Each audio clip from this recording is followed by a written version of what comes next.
Can't believe millennials are killing the fedora industry. Millennials are texting "I'm here" and they're killing the doorbell industry. Millipedes. Millennials are killing the conceptual form industry. Word. Answer. Insult.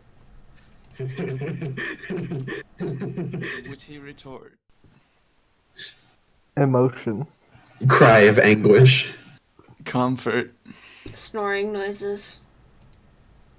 Scream. Lust. No. Rejection. Strong and very, very fervent rejection of that. Fear. That concept is no longer allowed. Rose.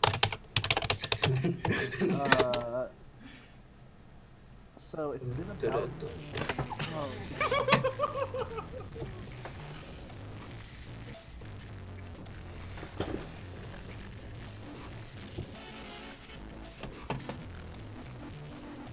This is mystery number 2. It sure is. This is what it sounds like. Alright, so I was gonna do a cold open, but then I realized it didn't make sense to do one, since various reasons that I will not go into right now. Open us. So let's just start with this. Bander, Rye, Naomi, what have you guys been up to for the last week? Because that's how long it's been. Investigating BB. You've been investigating Casey's death. Yeah, man. No, I've just been investigating. Nice. Rye has pretty much been doing their usual fuck shit. Which isn't like living life and pretending I don't exist. Yeah. Pretending the narrative does not exist. I do not see it. It is not real. Well, I mean, if they get invited to do things, which Noemi exists, so they probably will. But, yeah, otherwise they probably just do their own regular fuck shit, you know? Yeah. You know, the regular fuck shit they get up to. Presumably prepping using their prophecy skills. Which, speaking of which, gonna need you to make a roll for that. That is, Yes. premonitions is plus weird, I believe. Correct. Alright, give me that premonition roll, baby. And to also, improve I'm my- gonna... Hang on. Premonitions. I need to figure out how this move works. There it is. Okay, got it. Anyways, Rye, when they see weird stuff happening on their daily supermarket shift. Yep, same shit as always.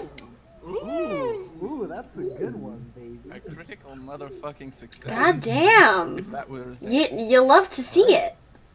Imp, So you need me take to roll up. +1. No, I'm not gonna need you to roll for, I'm gonna need you to mark down that you have a +1 forward for something.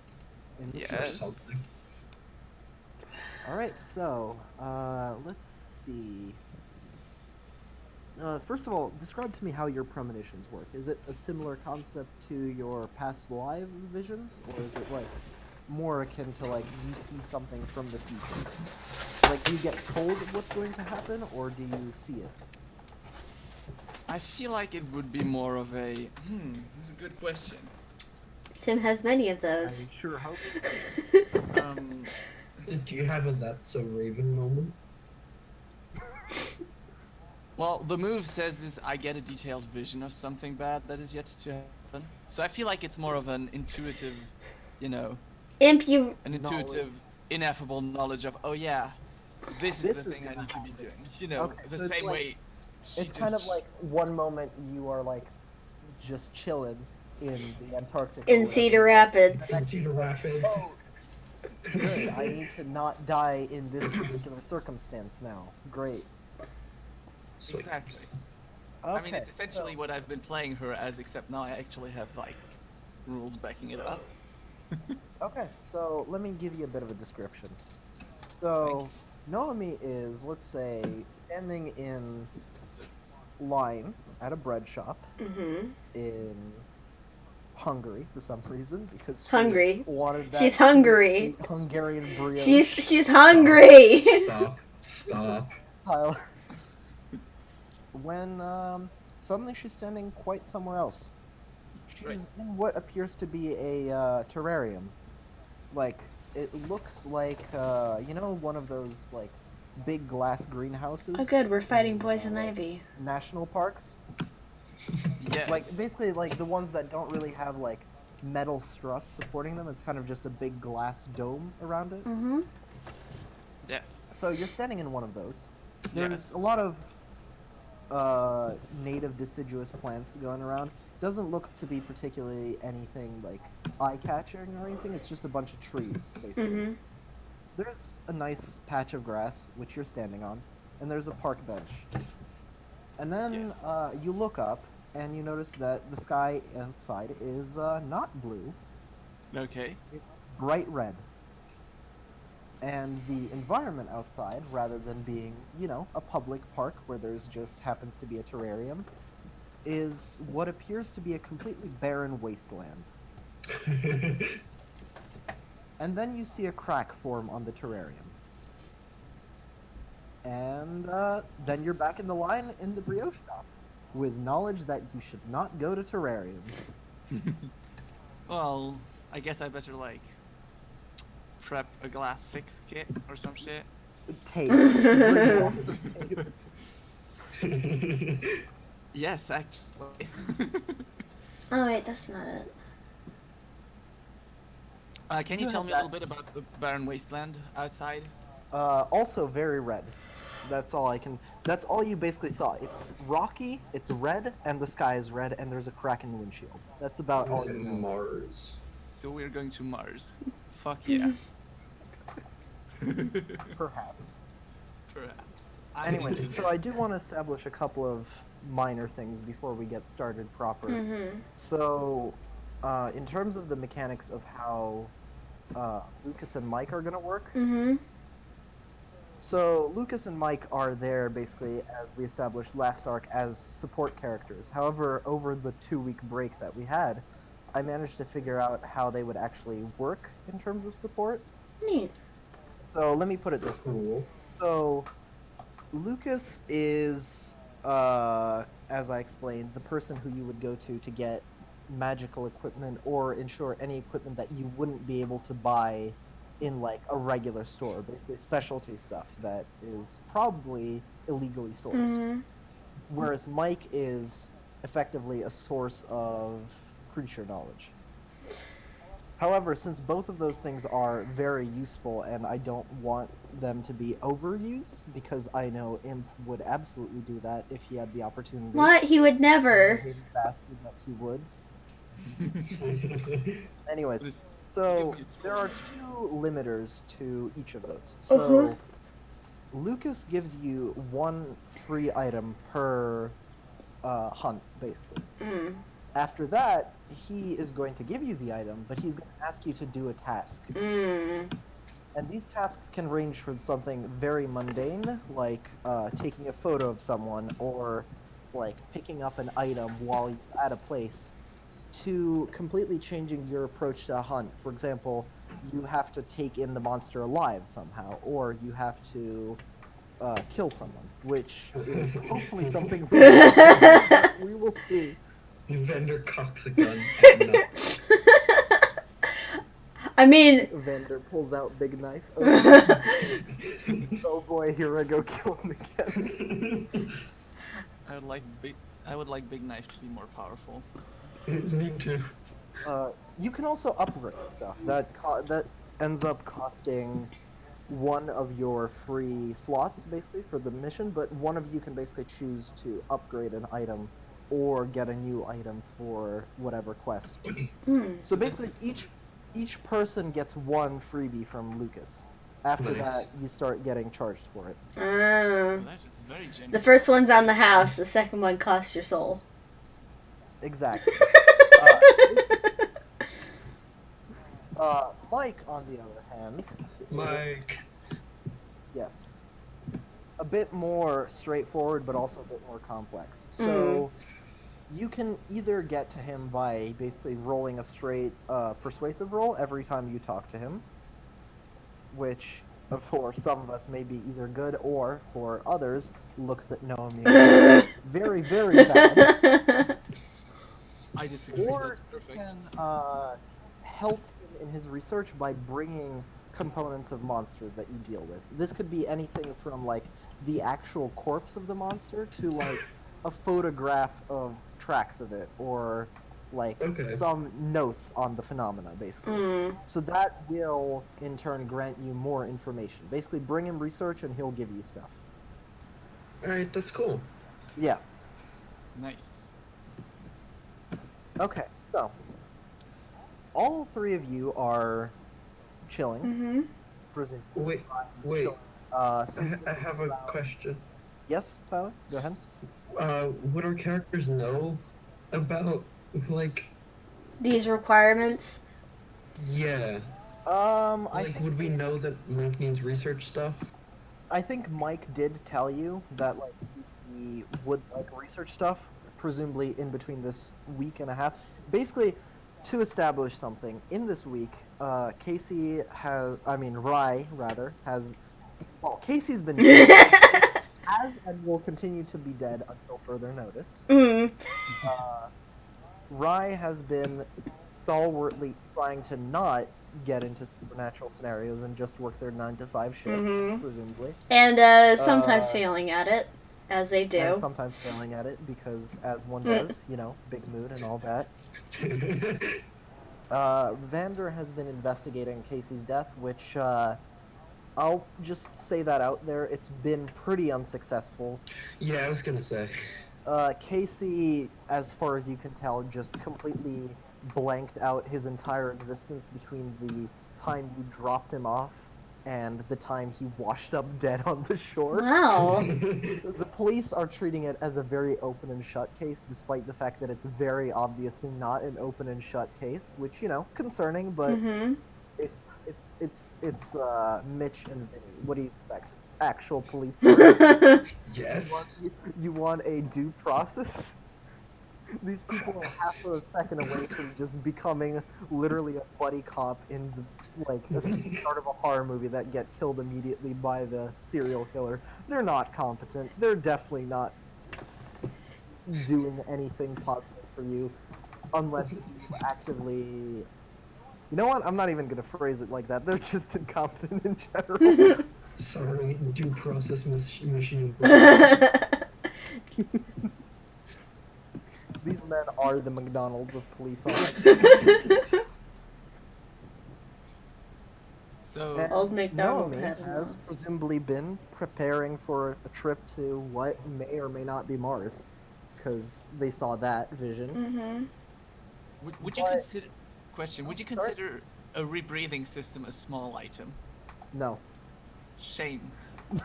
It's a spacesuit, Imp. It's not small. Well, in the scale of things. And you can't fit it in a pocket. It doesn't count as a small item, Imp. Unfortunate. Well, that Well, depends on that- how I big your guess- pockets are. Just know me dragging a spacesuit-sized pocket around. Yes, I love my small items. See, the thing is, if it was a small item, I wouldn't have to drag it around. Exactly. Anyways, so. But, however, in between these two things, you've also had some time to, you know, talk with both Lucas and Mike, and Lucas informed you that he's willing to help you with other hunts now in a more direct capacity, now that you've proved yourself not completely incompetent, and also did not completely destroy the tourism industry overnight. I would like to add that he did add the threat that if you damage the tourism industry, he will find you and he will eat your soul. It's unclear if he was actually joking when he said that. Who's making this threat? Lucas, Ah, of course. I trust the it. tourism industry, what do you expect? And Mike basically told you that he wants cool monster parts, and to bring him cool monster parts, please. Mm. He has a collection. He showed you his collection of bones. It's slightly unsettling that he has this many bones. There's a lot of human bones in this collection, and you don't want to ask where he got them. Tim, Yeah? can we make it canonical that Lucas is against complete streets? Lucas is very much against complete streets. It is ruining Newport, Tyler. It is ruining Newport, and it is ruining the business, and it is awful. For context to people who have no idea what I'm talking about, which is 3/4 of the entire group session, Complete Streets is a long-running joke, by which I mean it's been going since Tyler and I were in middle school. The town decided to redo the main street in our city and give it like flex parking and larger sidewalks and Yeah. stuff, which like admirable. People flipped out about that for some reason.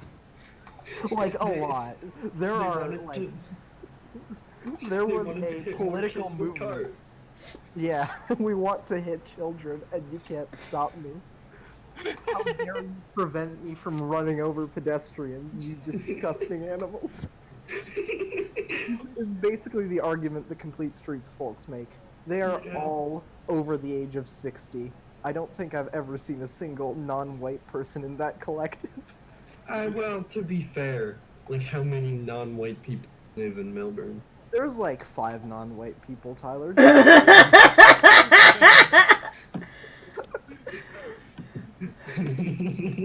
There's no need. What? Oh. Oh, by the way, Tim. What? Oh, okay, that was the bot leaving. Yes, I was trying to figure out what that noise was.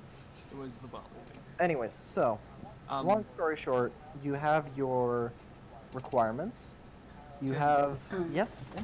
Sorry. I'd like, you know, in that off-screen scene, in which Lucas showed us his bone collection. Mike showed us his bone collection. We ventured the bone zone. I'd like to point at the human bones and go, "Where'd you get those?" Let's answer that question later. And then we move on from the bone collection. There is no acknowledgement of it. There is no answer. There is no reason.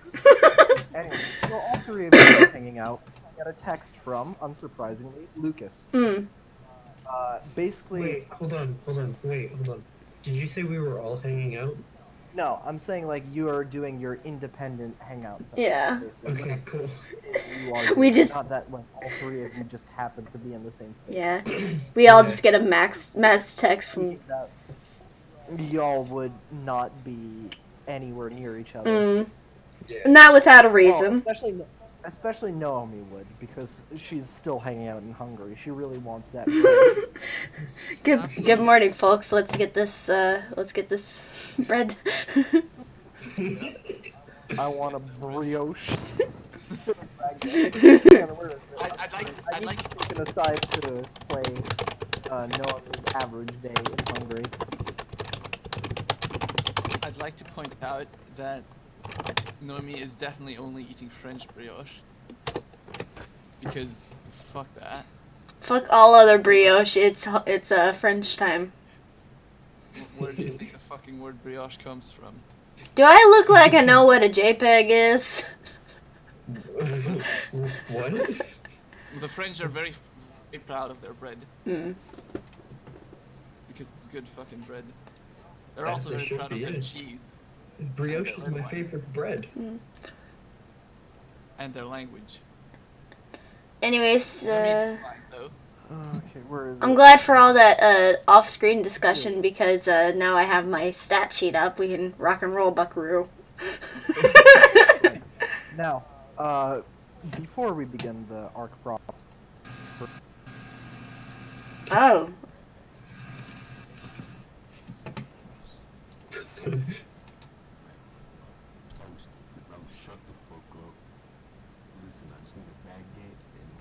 Oh.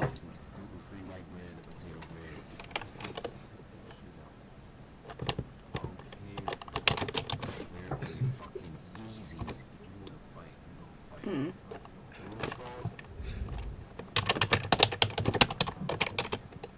What's the fucking situation?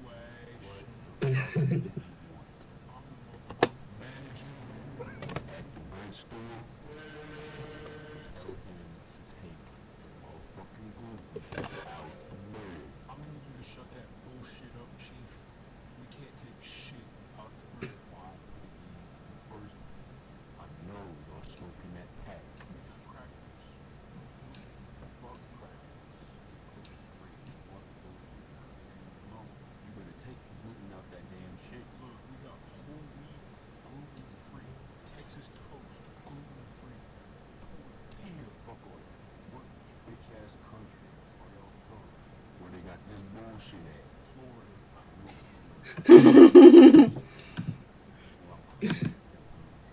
I'm obese.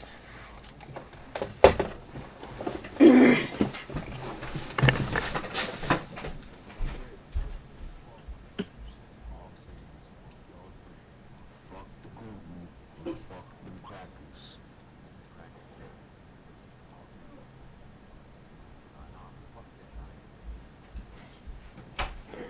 And then no.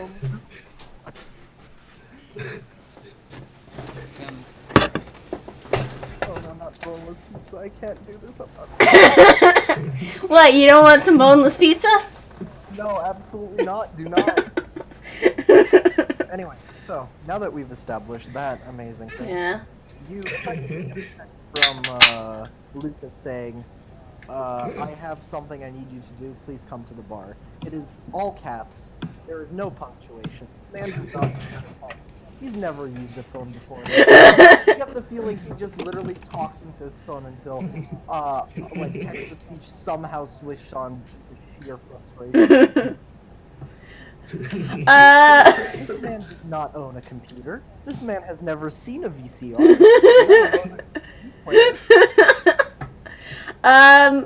The last computer he used floppy disks. I don't doubt that for a second. It had a RAM of 2 Meg? bytes. Do you mind if I roll to see where, Rye is? Feel free. Okay. Technology may have advanced a 1, lot, but at the end of the day, you're still playing with a 3.5-inch floppy. Oh, I really. You know what, Imp? I'm sorry. I'm afraid you're gonna have to. Goodbye. Well, now we're down a support player. We are. Who needs support, anyways? Welcome back. Are you sufficiently contrite for your crimes, Imp? You deserve that. Well, Rye got the text while they're at work. You better come over. You better come over. Unfortunately, she's at work. Also, okay, you know what? Huh. Rye's manager sees her on the phone checking the text from Lucas and comes over. I'm gonna need you to manipulate someone to get out of work early. Oh boy. Oh boy. What are my entire fucking stats? Manipulate someone? That's plus charm. Oh which- god. Oh god. -1. Yes, I am aware. 2d6 -1. Yep. What should I get fired on the spot? If Rye does get fired, she's going to kill Lucas. She's also gonna kill the manager. Roll to act under. Oh hey! Kill the manager. 9, they'll do it if you give them a good reason. So, they want an explanation for why you're on the phone, and then when you tell him that you have to leave, they want an explanation for why you need to leave. So, give me an explanation, Tops. Okay. Why do you need to leave the store at 5 p.m. in the afternoon when your shift is until 9? It's the end of You it's have another 4 hours. it's the tail end of the You're rush. not even on your lunch break. What? How been working since? That's the question. You've been working 24 hours every day. Yeah, there have been no breaks. There are no breaks in fantasy hell. Nah. By I the way, wanted Tim, to say Hell Costco and then Fantasy Costco, and it combined into Fantasy Hell, and I don't know really how that happened. I guess that's the name of the grocery store here in Newport now. Welcome to Fantasy Hell. We don't have baguettes or brioches, but we do have gluten-free crackers.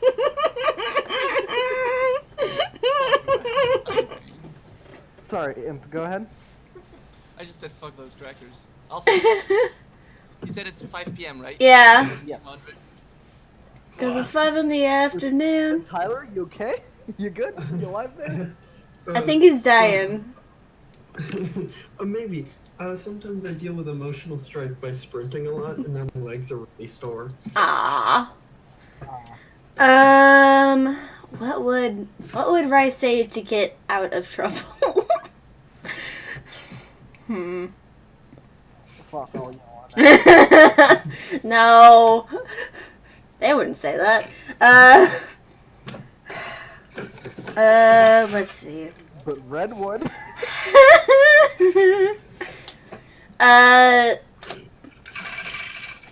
Tyler, what is happening on your end? Did I not? I'm gonna mute him on my end just for a second. Yeah. No, Tyler, I'm so. There was like a rattling, like a guillotine was coming down upon his head. Actually, no, I'm not The gonna do that. I'm revolution just is gonna upon turn us, it and the down. first person to go is Tyler Platt. Rip to Tyler, but I'm different. Enjoy your cereal, bud.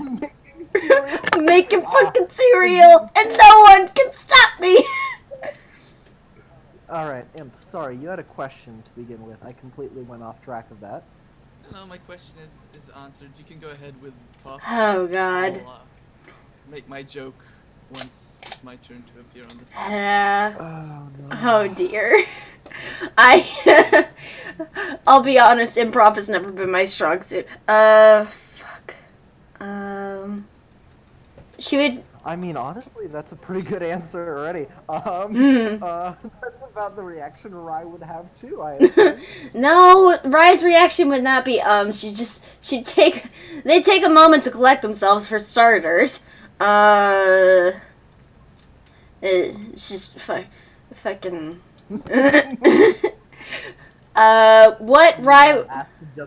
What Rai would say is that they have an emergency at the apartment. Their roommate texted them that something's wrong and they need to head over there immediately.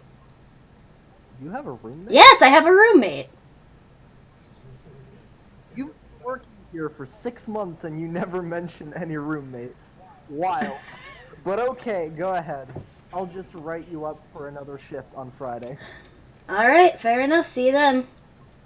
Alright, Tyler, you're next. Oh, and he's...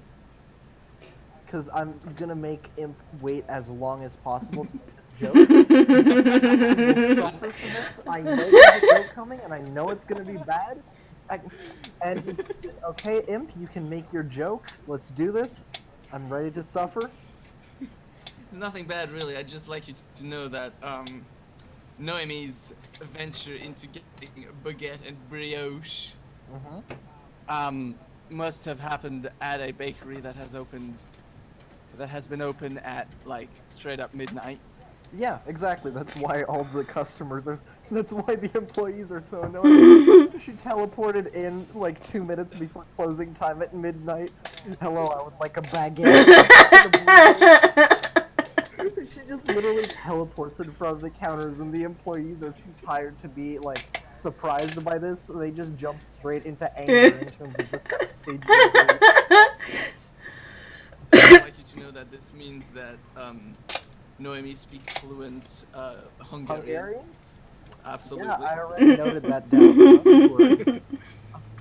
I made my bed, now I'll die in it. What day of the week are we in game? Well, it's not Friday, evidently. It's not Friday. It's It is a work day. Though to be fair, with retail hours, every day. Yeah, I was about to say it doesn't matter what day of the week is, every day's a work day. Well, Well, except in the for States, maybe. Imp. You're in Newport, Rhode Island. That's a No, state. I That's am a state. in Hungary. I am in And Hungary. physically you and Noemi may not be in the States, but you will be. The States is a. Okay, that's unfortunate. We're implying some major imperialism there. Can't wait for America too. America invades Europe. Nah, I'm just gonna fly over to wherever Imp is and drag his ass to the States. Dude. All right. So, I will be appearing. Noemi Oh, will Tops, be appearing. by the way, in I would Valhalla. like you to note down that you now have a shift scheduled for Friday that you can't get out of. Well, that's unfortunate.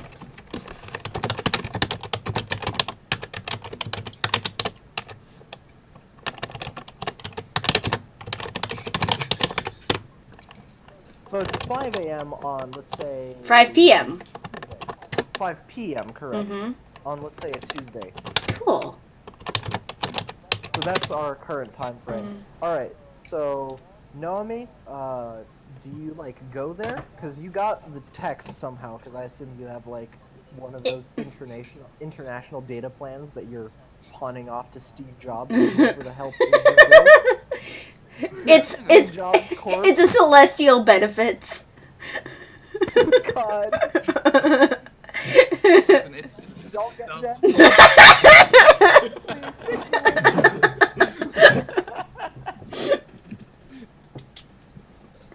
Dude, when you've got this many past lives, like, holy shit. The ritual Listen, of the plan. you know what? That's true. You probably, like, deposited something into a Swiss bank account like 50 cents 2 lifetimes ago, and now you went unchecked on it, and it's been, like, inflated into, like, $500 million over the 2 centuries. Yup.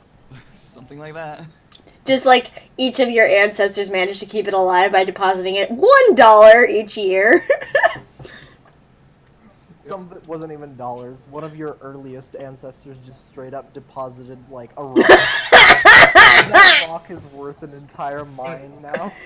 It was very pretty rough. It was a ruby. Oh, look, it's Noemi.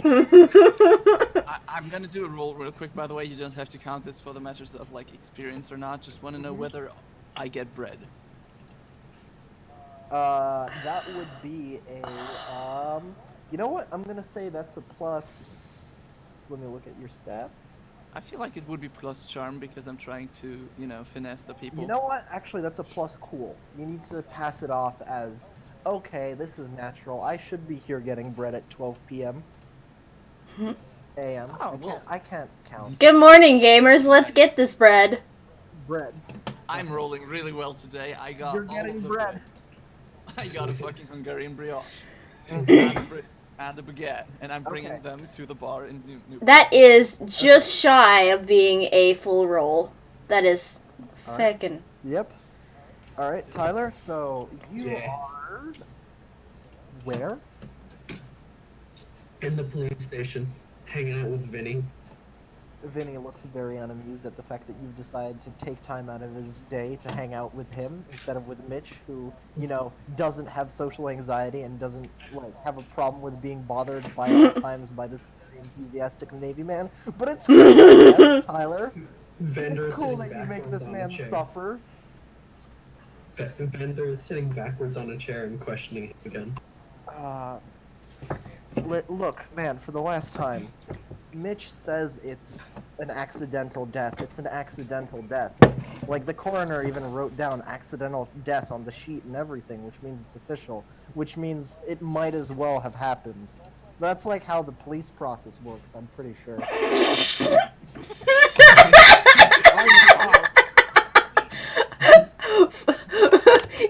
Fuck, dude, you sure I want you are. to imagine that I retroactively added a heavy New Yorker accent to all of that. That, yeah. Because I forgot Vinny is a New Yorker. Unfortunate. Also, to be fair, technically he could be from New Jersey because Italian Mafia is also there. So technically, I'm doing a New Yorker accent right now, and y'all just haven't noticed. Bada bing, bada boom. Hey, forget about it. Pizza bus.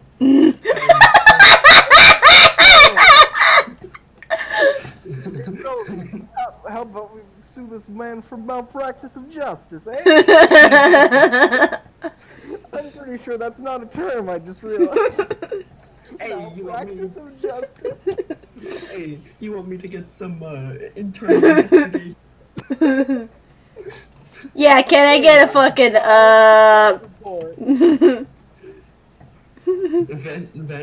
Vander takes off the sunglasses he was wearing and just glares into Vinny's eyes before receiving the text. Hey, man, you want me to reduce the lights or something?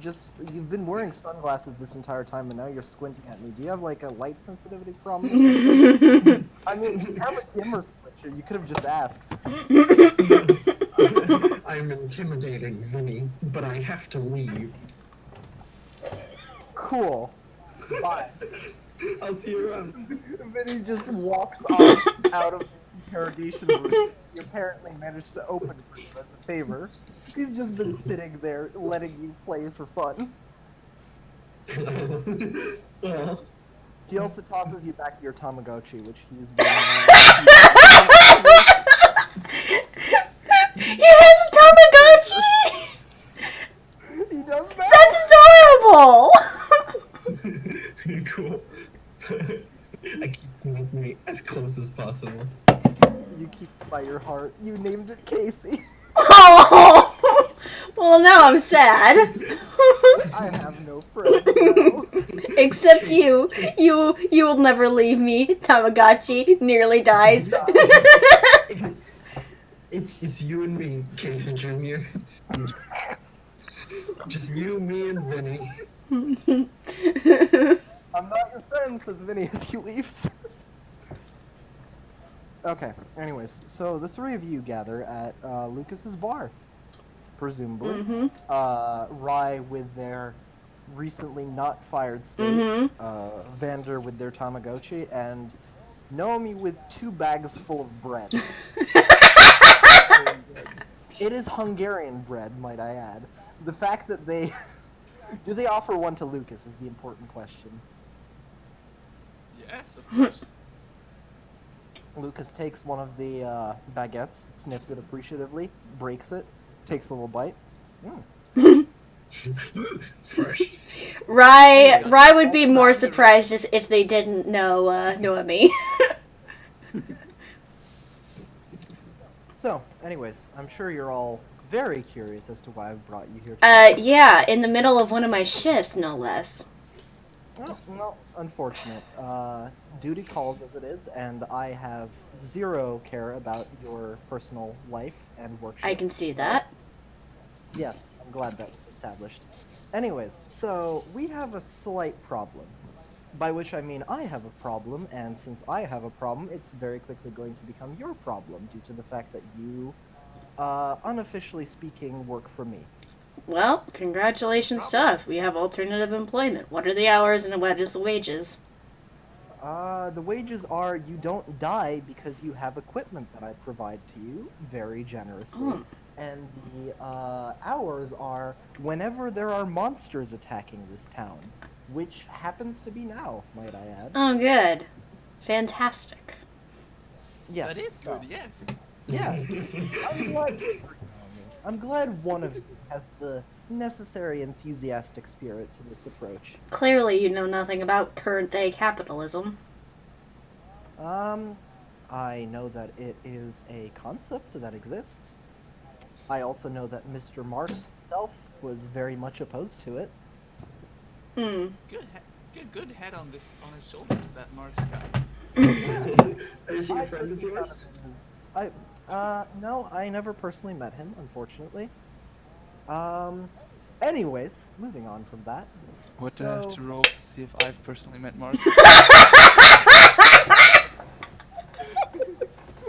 Oh no. You know what? I'm gonna make that a plus weird roll, because this is a very weird roll. Yeah, that's fair. That's a fair metric. If you get 7 to 9, you've only met Ang. Only met who? If I You met Trotsky, but you didn't.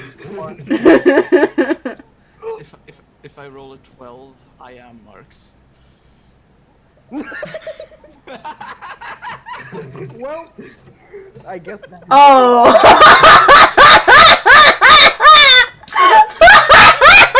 Mr. Cole, you should have said something. This is one of your ancestors now. So this is very rapidly devolving into a incoherent. Oh my god. Love it. Well, this. No, Imp, it's too late. I want you to write down on your sheet, Imp, that you now have, canonically speaking, as one of your past lives, Mr. Karl Marx himself. Write it down, Imp. This crime will not be. I also want you to add a +1 forward on all communism-related roles now. This is what you have done. You will... Does he also get a -1 to capitalism? You will now have a disadvantage to buying anything. Ever.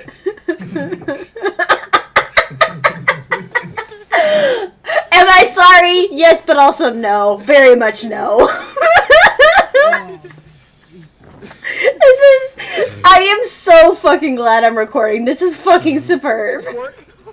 I'm glad you're enjoying this because I feel like I am that cat right now. I just got told that one of my players is Karl Marx.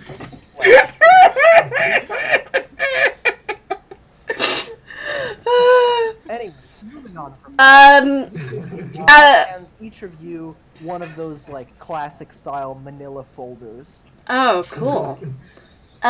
3 papers in each of yes? Out of character question, do you want to rename the ARC 1 chat, or do we want to make a second chat for ARC 2? ARC 1 chat. Given we're not gonna really be using text much, except for like certain descriptions, Alright. it might actually not be necessary for Alright, well, I'm just gonna note down... If we use it, you know what, I'll rename it to ARC 2 just in case someone has to like use text because of like voice chat problems or whatever. But you know, always useful to have it. Anyways, so each of you gets a manila folder, inside of which are 3 paperclip documents. The paperclips are purple, they are plastic, and they are very, very cheap. He does not. You can tell that Lucas does not invest good money into his paperclips. Very disappointed by this. Oh, immeasurably. Yeah. So I the mean, 3 things Rye that likes are the there purple paper clips. Yeah. People. I can't So- talk, we both know this. There are 3 things that are in these. One is a photograph of a man who looks to be in his, let's say mid to late 40s. Do I recognize him? Yeah, it's John Peters. You know, the everyone knows John Peters. The investment banker. He has a cousin somewhere in the Midwest does farming.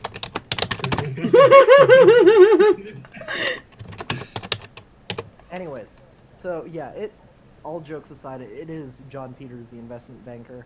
You saw his obituary in the like official town newspaper Twitter page because that's all it has now that its budget has been slashed to shit.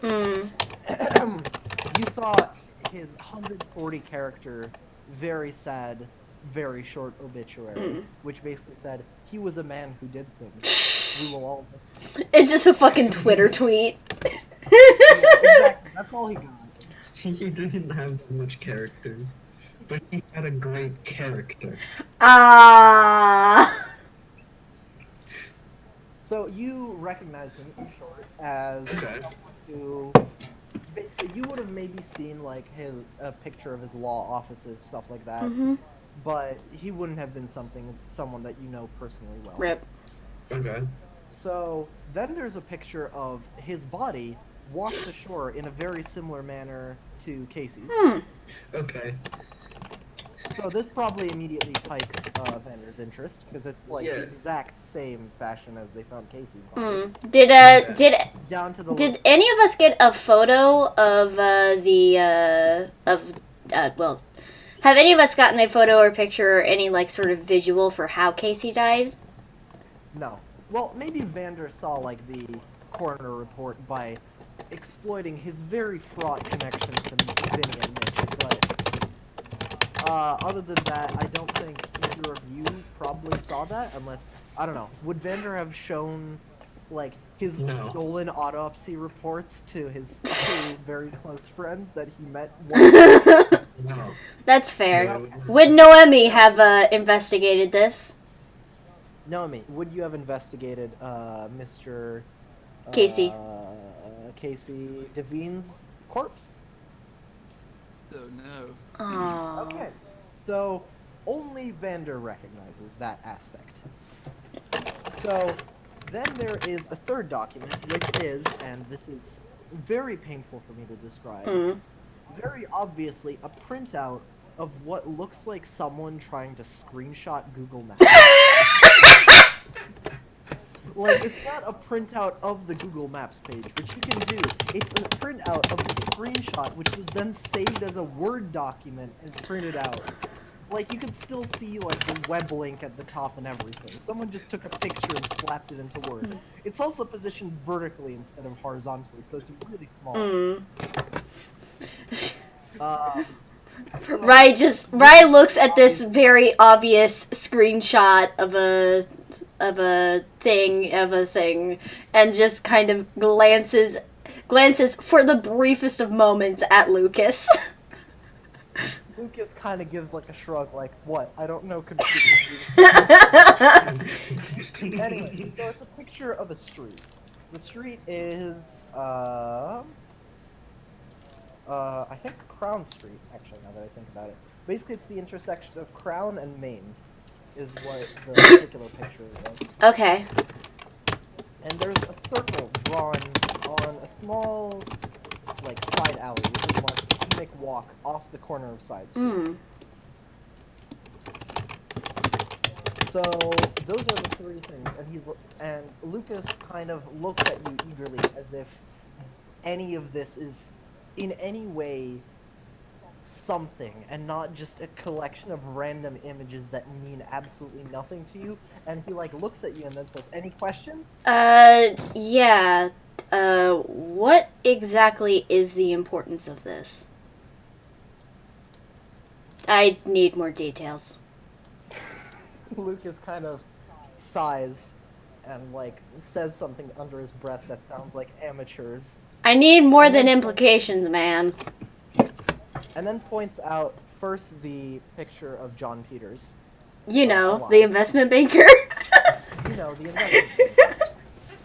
He was like, this man, as I'm sure you all know, points to the second picture, was found dead on the beach recently. Mm-hmm. His office and his normal commute home were located, and he points through the circle, 15 feet away from this side street. Mm-hmm. Now, coincidentally, I, deciding to do some personal investigation into a matter that is truly near and dear to my heart, the death of our very close, and he says this in a complete monotone, implying he has no connection to the matter, Mhm. friend Casey Devine. Mm. Vendor is incredibly upset but doesn't say anything. Understandable habit. I discovered some interesting things on the traffic cam feeds, which I have access to as the head of the tourism board, obviously. I'd question that, but I'd rather not. Listen, I need to know how Complete Streets is doing and what I can do. I would like to point out of character, this man knows how to access traffic cams, but does not understand how a computer works. Yes. Okay, continue. I noticed something unusual, Mhm. namely the fact that when you dropped off your friend, the next time I saw anything coherent related to him, due to the fact that his street has no traffic cameras since it doesn't have streetlights, unfortunately. Not sure whose brilliant idea that was, but Mm-hmm. anyways, that's besides the point. I'm going on a bit of a rant about civic planning here. The next time I saw anything related to him was him going down, and he points once again to the circle, that exact same alleyway. Now, I'm sure some of you, and he looks at Vander at this, may be aware that these deaths look, if we're being honest, somewhat similar. Vander? I not to dig open old wounds, but how did Casey kick it? He kicked it with style, always. He died. Yes, I mean how he died. Yes. I think he meant how he hung out. We can talk about that later. Have a nice memorial. How he died. Tim, what would I know about this? Like, So, just 3 things you can identify are the fact that Casey did in fact die of drowning, despite the fact that his body was completely dry. So that's good to know. okay. It also looked like he had like weird frostburn on him. Like, you know how when you're very, very cold, you basically like get like the predecessor to this with frost. Frostnip? It's like, frostnip, I guess, would be the term for it, but basically that like reddish streaks along like your entire extremities. Okay. Right? Yeah. So he had that. And the third thing that he knew was that he how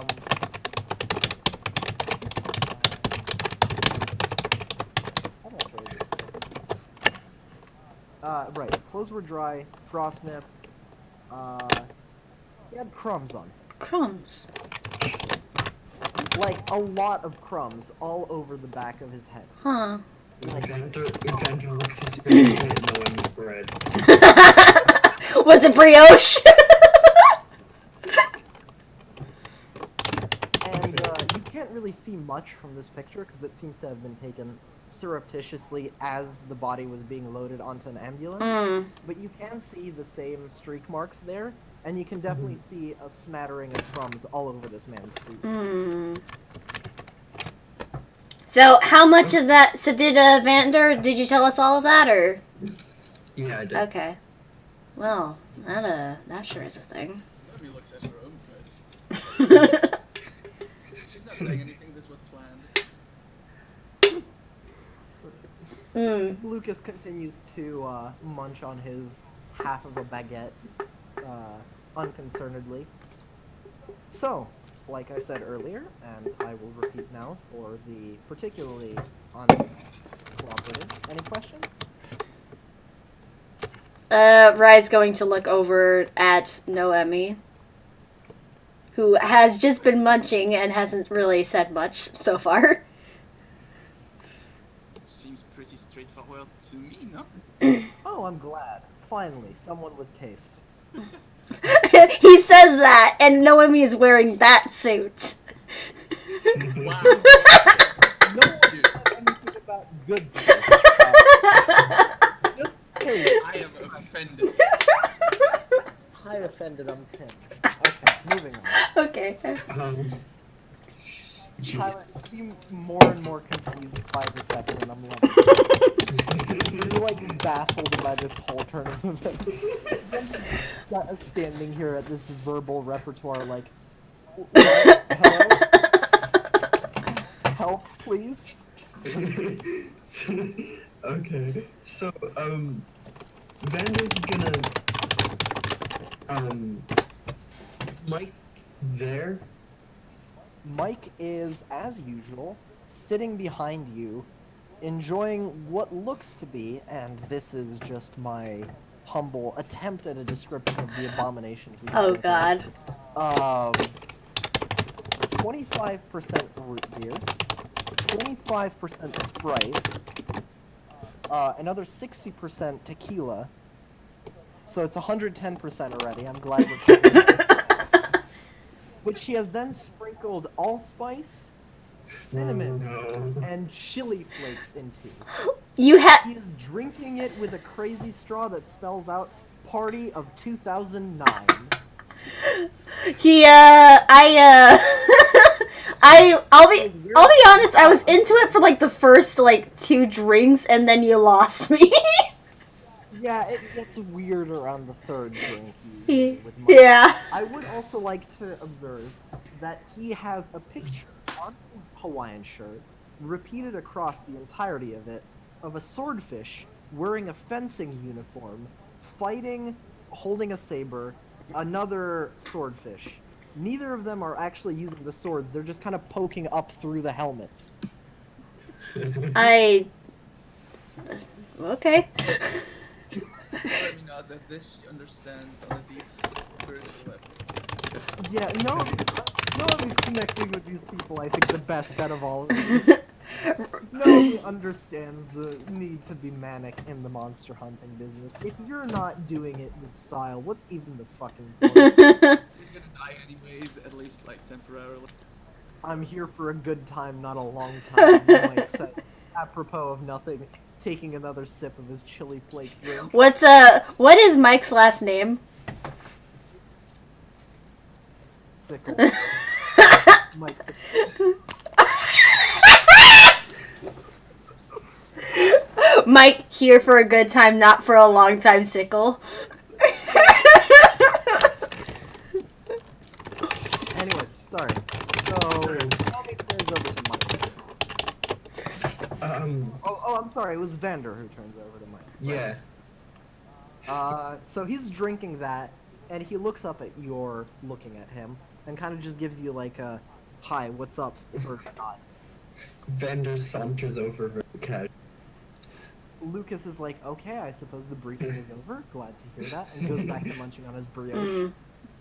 He's accepted the fact that all of you just kind of leave conversations without saying goodbye. Raya's sort It's of. very impolite, and he's a little bit upset about it, but he's not gonna say anything. Raya's just sort of watching everything. They haven't really left the conversation yet, but you know.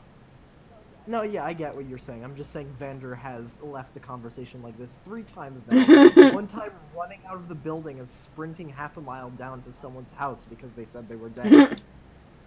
He just, like, ran out of the thing at Mach 2, and Lucas was, like, mid-conversation with him, and was like, okay then, bye. Anyways. So, yes, Vander saunters over to Mike. He pulls up a chair. Bites back a while at what Mike is drinking. And then... That's some very chunky bile. Dude, stop.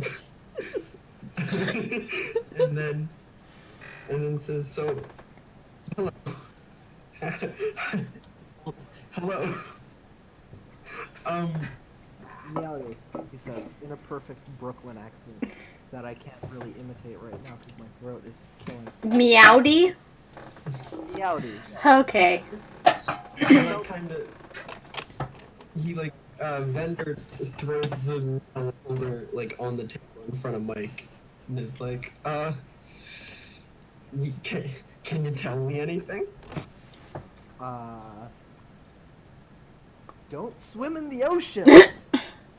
Or just don't go down that particular... Sharks will come! Or just don't go down that particular alley noted in the file. That too, but you did say, can you tell me anything? You didn't say anything specifically about the file, so I gave you a fact. What do you want? Like I said, don't swim in the ocean! There's sharks. Glass shark, glass shark. Glass shark in the deep water, kid. Oh no. Oh, begins coming a familiar tune. Is that glass shark thing just canon now? Oh no. I did actually say that. Lucas looks like he's having a traumatic experience, but we're not gonna go into that. Anyways, so Mike is sipping his abomination of a drink and looks back up at Vander. In all seriousness, though, what exactly did you want to know about this? Well, this looks exactly like what killed my friend. Sure does. Yep. Mm-hmm. Uh-huh. Okay. Tell, tell me what's up. I don't know, man. I need to find this thing. Well, and he hesitates, and I'm gonna need you to make a charisma roll, Tyler, or whatever the fuck it's called in Monster of the Week, because I forgot the word. Manipulate person. Also got a C in it. I am a failure Charm? as a DM. Yeah, I said that just now, but it took me a while, which indicates I'm very competent at this. Obviously. Tim, it's very clear your brain is about as tired as mine is on any given day, so you're good. I'm perfectly functional. Oh, Tyler leveled up. Okay, that's a 9. So, Yeah. I'm just but only gonna. if you give them a good reason. I think you gave a good reason with the friend thing.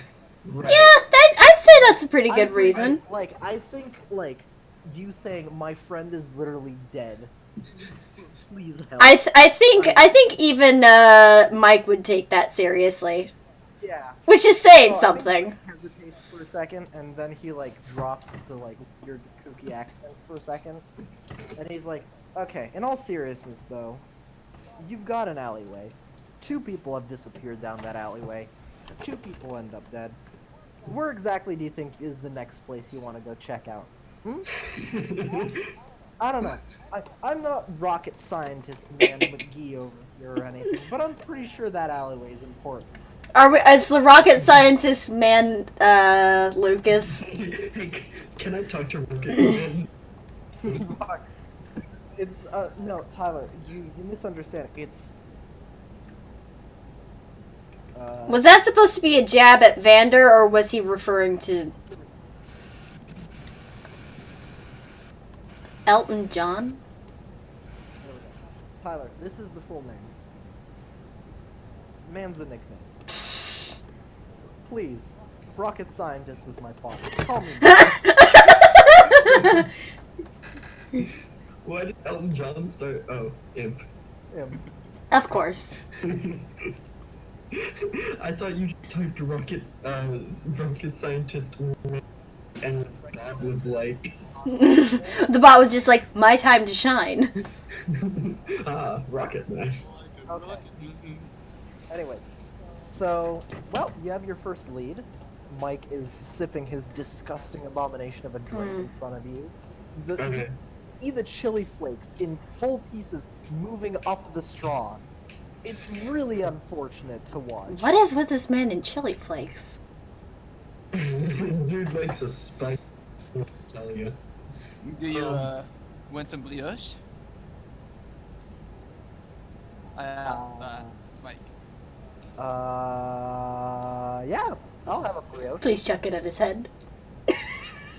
Please chuck it at his head. Wait, roll to see how you give it to him. If you roll below a... This is a flat thing, no, bonuses or anything.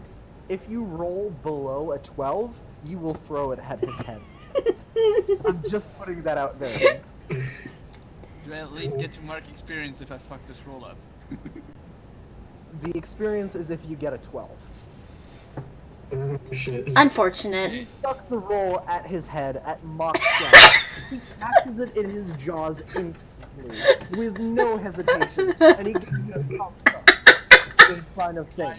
He keeps drinking as the brioche is still lodged, so you can see the concoction that he's consuming slowly soaking the brioche into a soggy, awful mess. It's really unpleasant to behold. I think everyone should leave before this escalates further. Wait, hold on. Describe Mike's eating habits. This is really unfortunate to watch. Vendor looks at Mike and says, "Hey, if we find anything, I'll get it to you, okay?" And then Mike gives him another double thumbs up because he's very happy at this. The brioche is at this point looking somewhat crimson from the Jesus Christ. Vendor sprints out of the building. Understandable. Have a nice day. Lucas kind of waves goodbye, like, okay, bye. Thank you for not saying goodbye again. Very polite of you. And then he looks Okay. effectively at Rye and No to see if they actually say polite goodbyes like normal human individuals. Don't do it. Well, I can tell this is already gonna be one hell of a day. We'll see how late this runs. Thanks for the manila folder with notes, Lucas. Of course.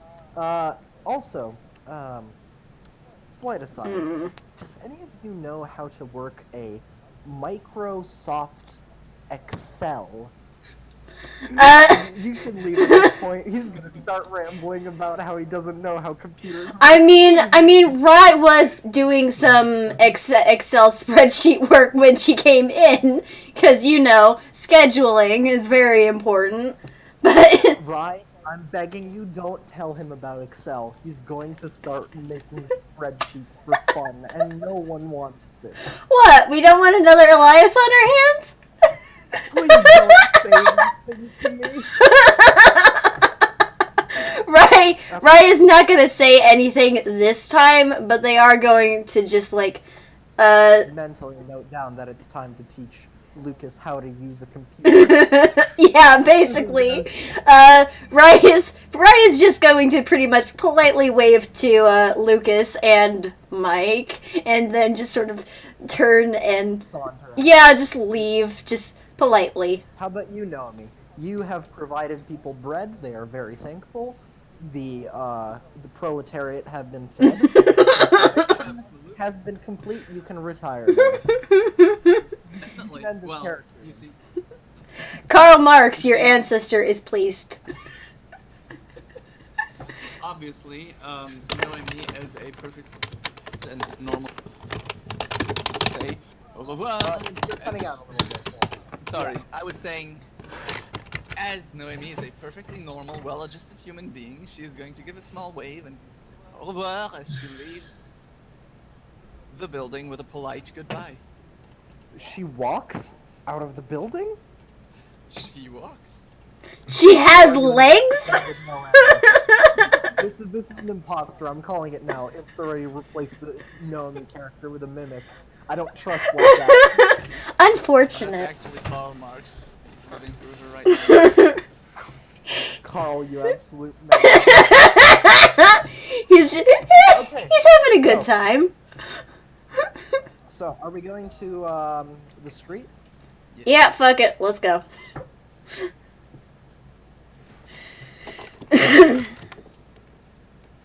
Okay, so you arrive at the intersection of Crown and Main, which is, as expected, the main street of Newport. There are quite a few, like, restaurants, shops. There's, like, 2 tourist, like, gimmick stores that basically sell plastic boats and little scale models of the map to the cave. You notice that at least one of the shops has kind of like put a little tarp over the scale models of the map of the cave, because the cave is kind of closed down for renovations for an undisclosed period of time. For reasons no one really understands. It seemed to be structurally sound up until very recently, but that's just how business goes, I guess. It's an unfortunate blow to the town, but the tourist industry is doing great anyway, so it's fine. Ryan only feels half No. bad about that. Yeah. So there, on the intersection, there is, in fact, as Lucas mentioned, a traffic cam pointing at, well, the intersection, but also the small scenic walk that goes beyond it, which is basically like a little brick-lined path with like commemorative plaques every couple of feet, thanking rich, well-connected stores and sponsors who kind of paid to have free advertising on the floor, I guess. Rye is just going to just quietly wave at the traffic cam with the hand that's not currently in their pocket. Valid. Presumably someone will see that, hopefully, at some point. And the other thing to note is the scenic path basically goes and most of you would probably know this by now since you've lived in Newport for at least a couple of Yeah. months and understand like the major tourist spots. Mm-hmm.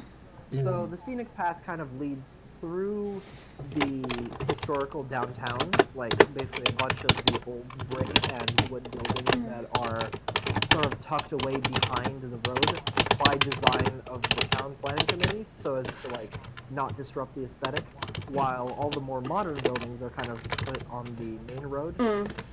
Then it leads through the park, and then it leads upwards past all the old estates, and finally towards what is the gated off remnants of what is called the Grange Estate. Hmm. So it's kind of like a walk basically covering all the major like touristical spots of Newport all in one walk. So sorry about that. So this is the sort of place you would go if you wanted to see the sights of the town, presumably. Yes, exactly. It's like basically the layperson's like accelerated guide to like seeing all the town without making much of an effort to actually, you know, look for spots to look at. Mm. Noted. So, yeah. If anyone wants to make any investigation rolls or go anywhere else along the spot, like he mentioned, there is the, what's his name? The investment firm of John Peters, the investment bankers, rest in peace. Located just 15 feet down the road. It's between a Starbucks and one of the tourist shops. Mm. It's a small 3-story building, and it does currently have a for sale sign hanging in front of it because, you know, estate sale. Right. Noemi has no sympathy for this investment bank. Understandable, really. Rip to oh, there we go. There they are. I'm Anyway, tempted to say that Wright has gone through the scenic trail before. They probably have. Yeah. It's not unlikely. They've lived in town for a few months. Scenic Trail is a nice place to go. I'd say a bit longer than a few months. It's probably been like a year or two they've lived here. Oh yeah, that's true. Yeah. That's true. So yeah, they would have gone through the scenic path, and to like the first glance, it does look more or less normal. There's like nothing really to remark upon there. So, like I said, anyone want to investigate the investment banker's home or the path, or? I would like to investigate the path near the Grange Estate. Okay, so you're walking up the path. Rye would Would any make a plus weird roll? Plus, weird? weird. Plus weird, yes. What's your weird, buddy? That's No, minus it's not for one. investigate. You said you walked up the path, correct? Yeah. Oh, Jesus. Okay. Roll a plus weird. 2d6 minus 1. Yep. Ah, Sorry. bless you. Well, for a second, I would like to point this out to both Ryan and Nomi. Mm-hmm. As Vander walks up the path, his figure kind of like wibbles, as if like, you know the effect that you get when you're like walking through one of those mirror mazes? Yeah. And you walk towards what you think is like your, like a free path, and then at the last second, like your reflection steps into view. Mm. So like basically like that feeling of like, oh, that's a mirror, like at the last moment. Imagine that, but reversed. Like Vander is sort of walking, and then he's sort of like his entire like form slides sideways through reality itself for like a few seconds, and then he's back as if nothing happened. And Vander, you see exactly nothing. You just keep walking down the path towards the Grange Estate. Mm. Cool. Hmm. Can you come back a little? Can you come back a little bit? I'm gonna call out. Sure. So I assume Vander walks back at this point. Yeah, and he walks backwards. Nothing happens this time. What? Forward again. Okay. I would just like to point out, nothing keeps happening. Like, you guys maybe try this 2 or 3 times. Vander is firmly anchored back into this reality at this point. Well, that was fucking weird. Yeah, no, that was weird. What was fucking weird? Yeah, Vander has no idea what talking about. Nome, how the fuck to describe Don't it? worry about it. Don't worry. Well, that's so, totally not a plot hook that's going to Granger become State, relevant later. presumably? Rye would actually like to investigate the banker's house. Okay, so know me which direction you want to go to. Banker? Yeah, know me. You want to go to the banker, or you want to go with Vander to the Grange Estate? I mean, Rye's probably not going to find something, but in the event that they do, I mean, they might. yeah. Just to clarify, the scenic route that we're on is not like the back alley where everyone disappeared, right? It is the back alley. The scenic route is basically. Let me try and draw like a rough diagram of this in MS. Yeah. Just because. You got Okay, this. hang on. MS. God, I feel like. I can see where he gets it from. How computer works. Please help. Sure. Alina, Go faster. property, make that 500 by 500. Okay, okay. So, give me a second.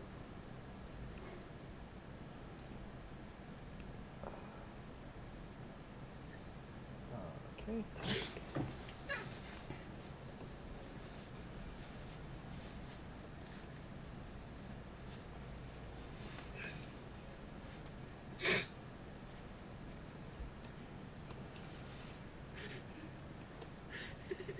You good, Im? You got something to share with the class? You chuckled there?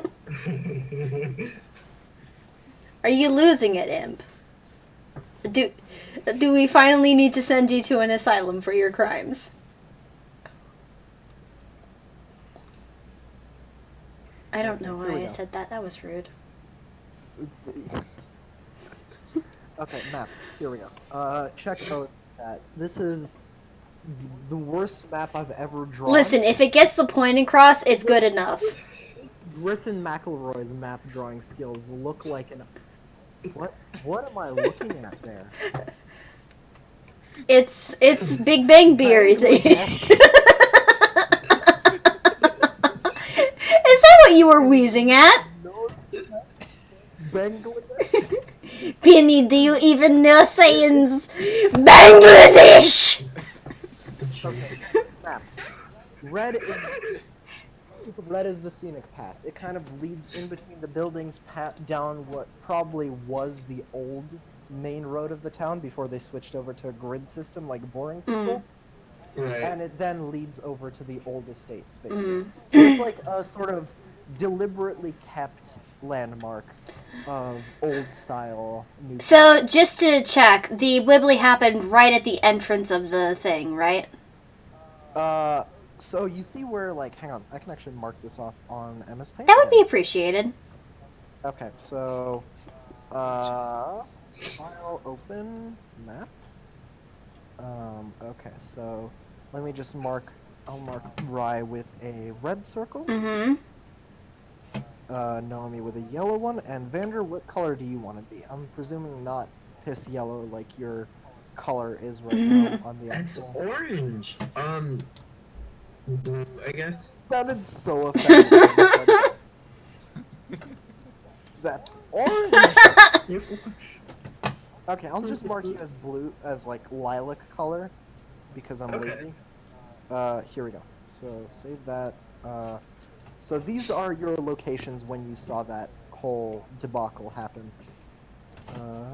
Map.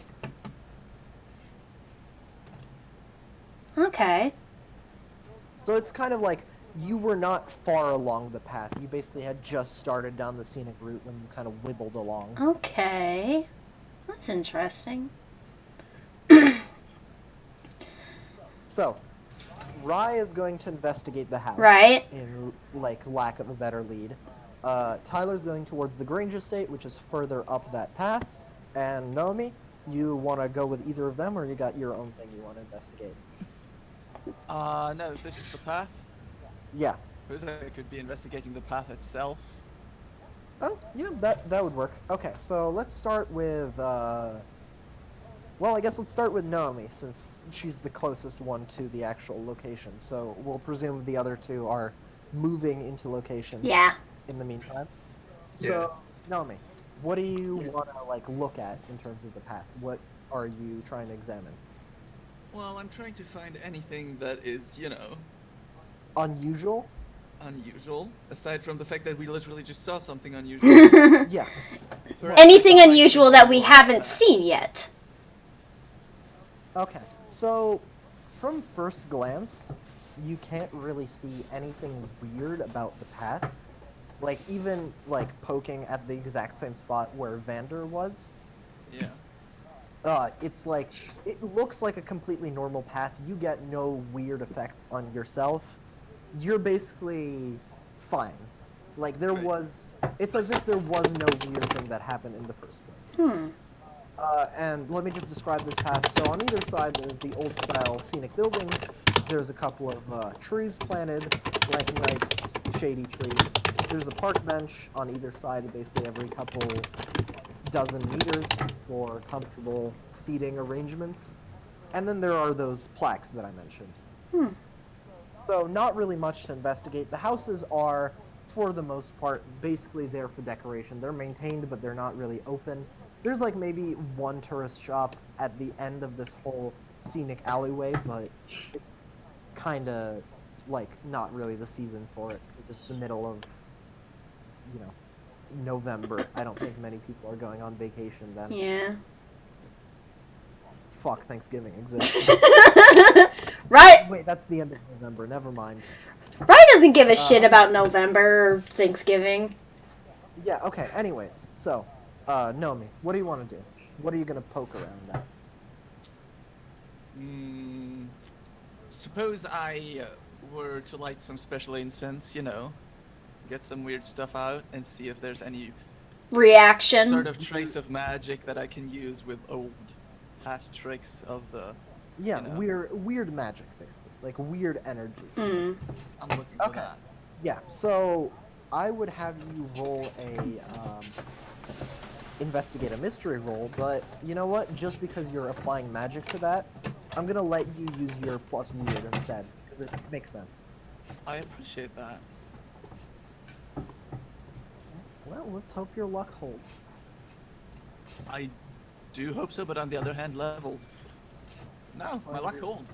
Your luck holds. Okay, so what you do notice for like as you're sort of wafting your incense around and doing whatever other weird shit it is you're doing, presumably getting some strange looks from other passerby as they walk along the path, because there's a woman in a bright mustard yellow suit muttering to herself and waving a burning like stick around. So that's a little bit weird, but who knows, maybe it's just performance art.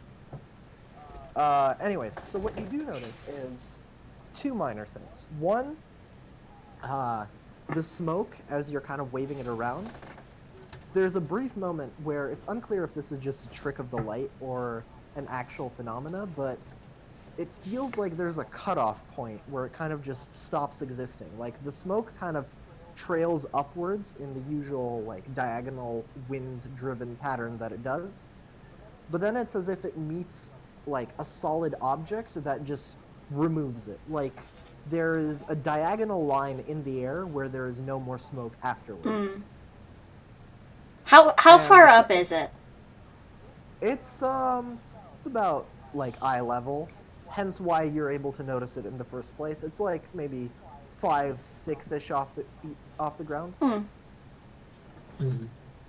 And the second thing you notice is one of the plaques is a bit weird in that so basically all of the materials for the plaques are like faded brass imprinted on reddish brick.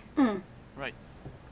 But in the same spot that you saw that weird wibble for Vander originally, on closer examination you see that the like very corner of this brown brick like fades into a weird like grayish cobblestone instead, and the metal on it is no longer brass, it's like silver. You can't make out any words on it, but it's as if like someone cut off the corner of one brick and replaced it with another brick for some reason. Oh, that's unusual. That is unusual. And if I were to, say, put my stick of incense over the spot where that cutoff is, Nothing happens. So the little wibble is in a slightly different spot. All of it is within like 3-4 meters of each other, but like these little wibbles are all seemingly unconnected, basically. Like it's all within roughly the same spot, but they don't have any link. And There's- the moment you kind of perceive them, they seem to vanish. There's no obvious connection between them yet. No, it's basically, you can see that there's definitely something weird going on here. Like, obviously with the smoke and with the thing. And also, Vander just disappeared for a little bit. I would like to point out that that is the starting point, so... yeah, Like yeah, he there- straight up vanished and reappeared. Yes, exactly. But as of right now, it doesn't seem like the thing is very stable, basically. It seems like whatever Vander did by stepping through it kind of messed it up a little bit. It kind of nullified it. Yeah. I'm gonna. You guys keep going. I will be right back. Very briefly gone. Time. I think that's basically it, unless you want to do anything further, like poke that's around. good. I mean, she would probably just be poking around a whole bunch, you know? Yeah, but yeah. I'm guessing that's the For answers now- I get out of it. Yeah, instead those of- are the two things you find. You can keep poking around, but like, presumably Noemi is just gonna keep like prodding at it out of curiosity at this point. One moment. Okay, so, Vander, you walk up the path to this brick-lined path past the larger of the historical mansion houses and up to the back entrance of what was the Grange estate.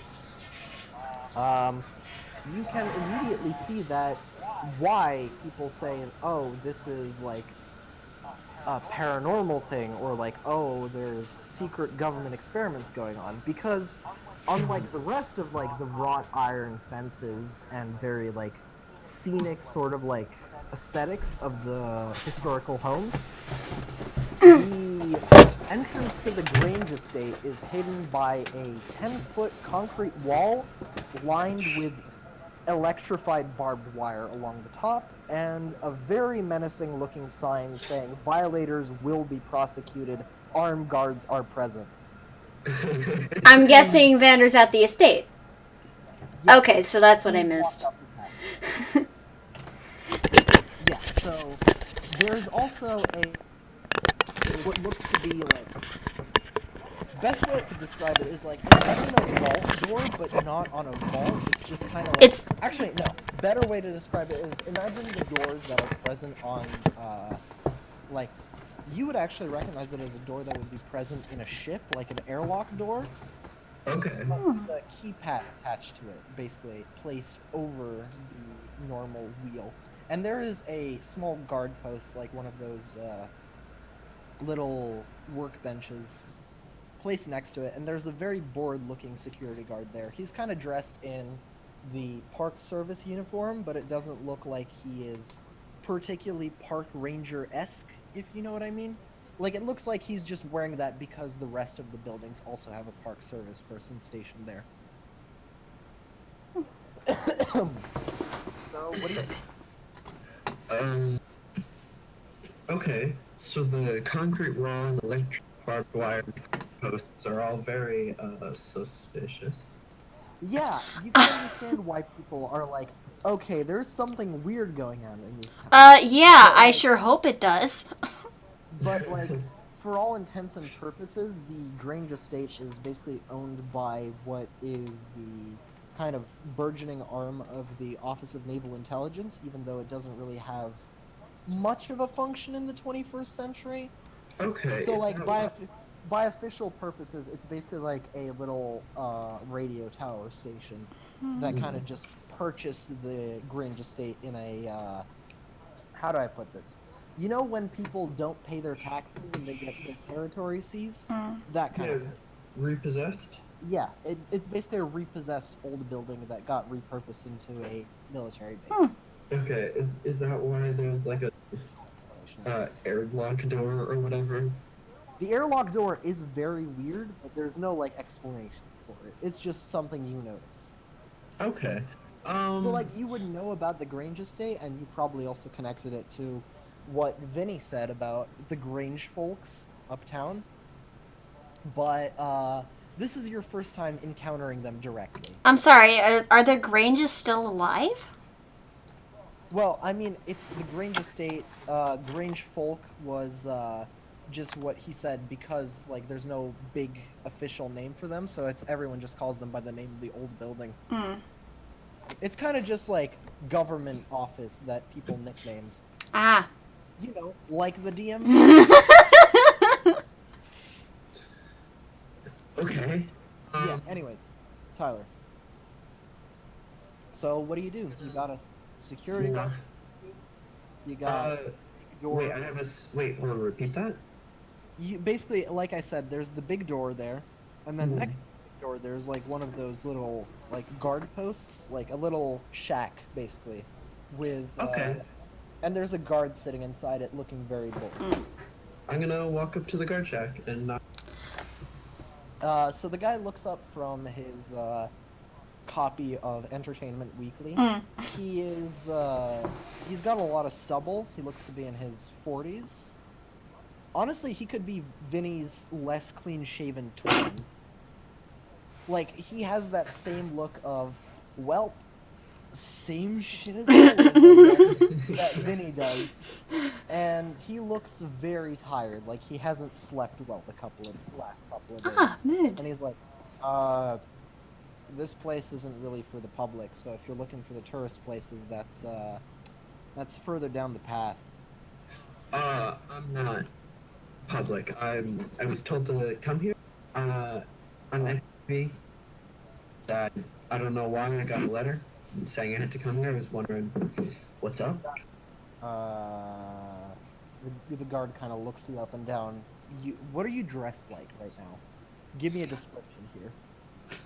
Vander is wearing combat boots, jeans, and like a button-up.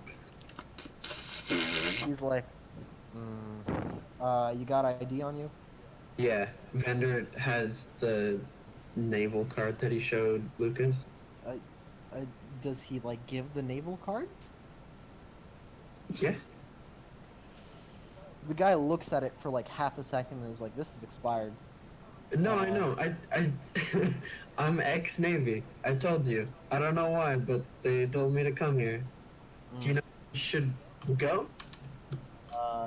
Well, I mean, the security entrance is at the front by the main road. I'm not sure why you went up the scenic path. There's kind of there's no entry here. We don't really let people in, period. You were supposed to go by the office, which is on the main road. I'm not sure who would send you here unless you are either reassigned here, which, like I said, ex-Navy wouldn't really make sense, and the alternative is, well, let's not get into it. And the guy goes back to reading his paper. Do you want to make any checks to see if he can divulge any further information other than that very weird stuff that he just said? Do I see anything in the, like... Guard booth? Yeah. Well, there is basically like a little basically the guard booth is effectively a 3 foot by 3 foot concrete square kind of protruding out of the wall. And inside you see a similarly imposing looking door, but like from the inside, like into the guard booth. So it's like another airlock just for the booth itself.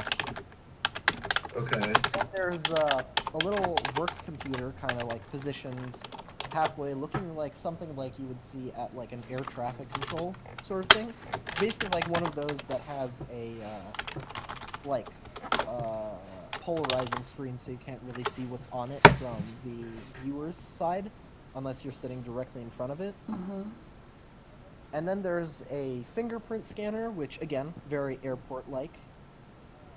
There is a walkie-talkie sitting on the desk. There's the Entertainment Weekly, which the guys put down. There's an ashtray which looks to have been emptied, so implying the person here does not smoke, but that other people who work here do. Got it. There is also there is what is unmistakably a very large firearms locker hidden behind the person, basically. So, like, Vander would unmistakably recognize it as, like, the type of box where you put... 1 second, guys. Mm-hmm.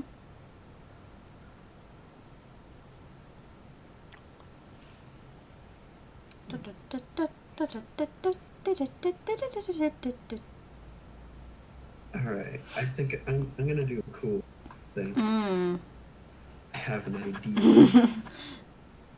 Cool as in, yeah, this is gonna go so cool. Or cool as in the role. Cool as in, this is the first time I'm doing a game. This is what? You cut out for me, sorry. Oh, I'm gonna do a weird move for the first time. Oh, hell yeah. Oh, snap. Can't wait to see how this goes. Me too. Considering you're -1. Sorry about that. Okay. Yeah. So... Alright, Tim, I'm gonna trust your gut. Which Is that a plus... Is that a plus weird roll? yeah. Tyler, why? Why would you do that to yourself? He clicked the I'm feeling lucky button on Google. Oh, okay. Oh, no. Oh. Tyler, what does it say for fails on Trust Your Gut? On a miss, your instincts lead you into danger. Oh So what are no. instincts, Tyler, do elucidate on what exactly your brilliant plan is here. Well, no, that's determined by you. Trust your gut is the keeper acts as my instinct. Ah, okay. So your instinct is to try and grab the guy through the guard cell and threaten him. Which, you basically try and reach through the thing, like the little plexiglass, Oh no. I don't even know how to describe the plexiglass window, but your hands get stuck there, so you kind of just clunk uselessly against the thing, while also making your intent very clear. The guard kind of just looks at you with, like, a very long stare, like, okay, then? This fucking idiot. Like, slowly reaches down to his walkie-talkie as if to call someone. What do you do now, Tyler? How are you gonna get yourself out of this situation? So my hands are stuck? Your hands are stuck, and you were very clearly gonna threaten him, so he's gonna call someone now. Alright, I'm gonna manipulate someone. Hopefully you're better than your, Well, first, say what you're gonna say, and we'll see how well that works. Don't forget to mark experience. Oh yeah, don't forget to mark experience, Tyler. You did a great job.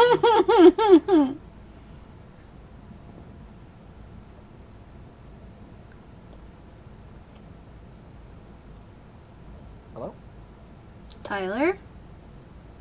Hello? Hey, okay. Hi, my computer just shut off for no reason. Oh, is it did the plug come loose? No, it's at 100% charge anyway. What the fuck? That's the computer itself.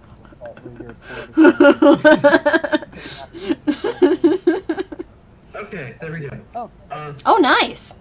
So, what are you doing? I was gonna say, hey man, look, I'm really sorry, but, Yeah? wait, okay, so on the inside, so there's like a plexiglass divide, and, Do you want me to draw you another diagram? Yes. yeah, I need something to work with. Okay. So, I can't be like sorry for trying to kill you, dude. okay, so we got, this is, alright, that's a great drawing to begin with. Hey, you're fine. no. Oh no, no, no, no. No, that's bad. Don't.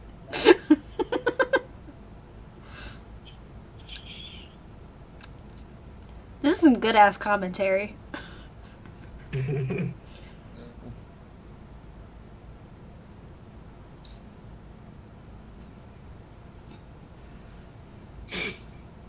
Okay, Tyler. So this is Yeah. you now. Here, I'm about to post the image. Oh boy.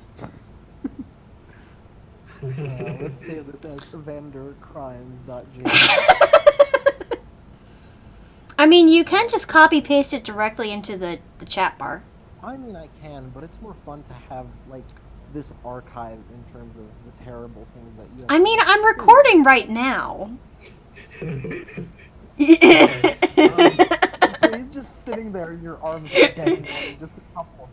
You Got it. the funny thing is the stick figure has no face, and you can see just how unamused the security guard is. Oh, I had an idea. Okay, Tim, could you describe his uniform for me? Like I said earlier, I don't know if you caught it, but basically his uniform is he's wearing the uniform of a how do I put this? A state like parks service ranger, but he's obviously by bearing and demeanor and like the firearms locker behind him, very obviously not a park service official. Okay. So like it feels like they have a park service looking person there just to sort of like give the appearance that yes, this is normal park, don't come here though. Mm-hmm.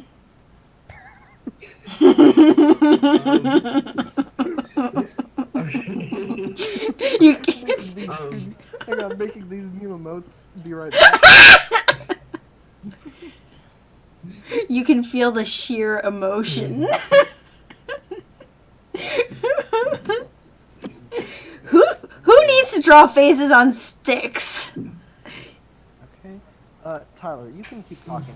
I'll do okay. very important work here in the meantime. So Vander's gonna smile and say, "Hey, sorry, I was just trying to see your badge. I wanna, are you by any chance ex-police? You look a lot like my friend." Is your friend Vinny? Yeah. You're not Vander, right? Uh-oh. He would have seen my name on the naval card. God, you're Vander. Okay. Well, listen. Vinny said that he had a friend who's been acting like an idiot, so as a favor to Vinny, and as a favor to you by extension, I'm just gonna pretend I didn't see anything of what you just did. You're gonna turn around, and you're gonna go and enjoy the pretty townhouses, and you're not gonna come back here again. Okay? Did Vinny tell you I have a problem with personal space? He might have mentioned that once or twice. Yeah, 30 times, yes. I'm sorry for trying to grab your uniform, and then Vander's gonna like wriggle his arms out of this. I wouldn't. Nudges him along with the paper. You know, I wouldn't know a thing about this, but would Vander know if Vinny has a twin or not?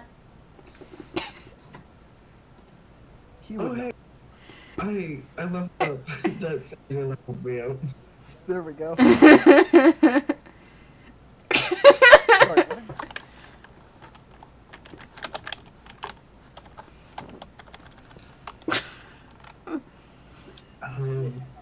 got it. These are the same emotions, actually.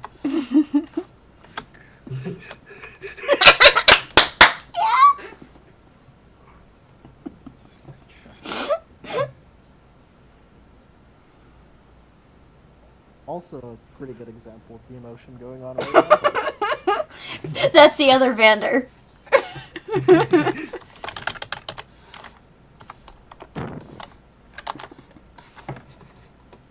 What's that one listed as?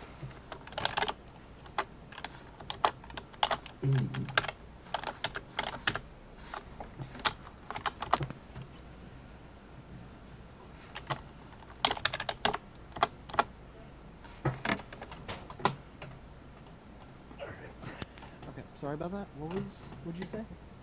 Oh, that's lost. No. It's a direct comparison to what each emotion is. Yeah. Anyways, I'm presuming Vander leaves at that point, right? Like, Yeah, Vendor leaves the shack, and he, trying to. I mean, you don't have to. We basically covered the scene there. Like, you did what you wanted to do, and you found out a little bit more information. But also, you did some stupid stuff. So I guess it balances out. Listen, it's par for the course. Yeah, so I guess it's Rye's turn. Yeah, Top? Vender's just Yay! gonna wander back to where Naomi is. It's my turn to do stupid fuck shit. Yeah, exactly. Everyone gets a stupid action, and you get a stupid action. That one bees jip, but it's just stupid actions. Stupid actions! Just 1 second, I need to quickly find something, because I have work in half an hour, and I need to have my uniform. Oh, ready. uh-oh. No, it'll be fine. I live like 5 minutes away from it, so I can walk there very quickly. I just need to grab my stuff quickly first. Ah, So give me a minute. okay. Okay. The retail cycle never sleeps. Okay. And neither do we. What? I'm so glad I'm recording this. The amount of fuck shit happening in this session. It's awesome, isn't it? It's incredible. We're all just idiots here. I am sorry for sleeping in today. I was... No, it's fine. Me too. Like, don't even worry about it. Oh, nice. Speaking of things, what am I going to do when I level up next? I say this in spite of me having no experience on the bar currently. No, I've been rolling exceptionally well today. Yeah. So neither of us are getting a level up this session. I don't think so. No. Actually. Rip. I'm special. I think for my next trick, I may. What am I gonna do next? What the fuck? I may take the get one charm improvement just to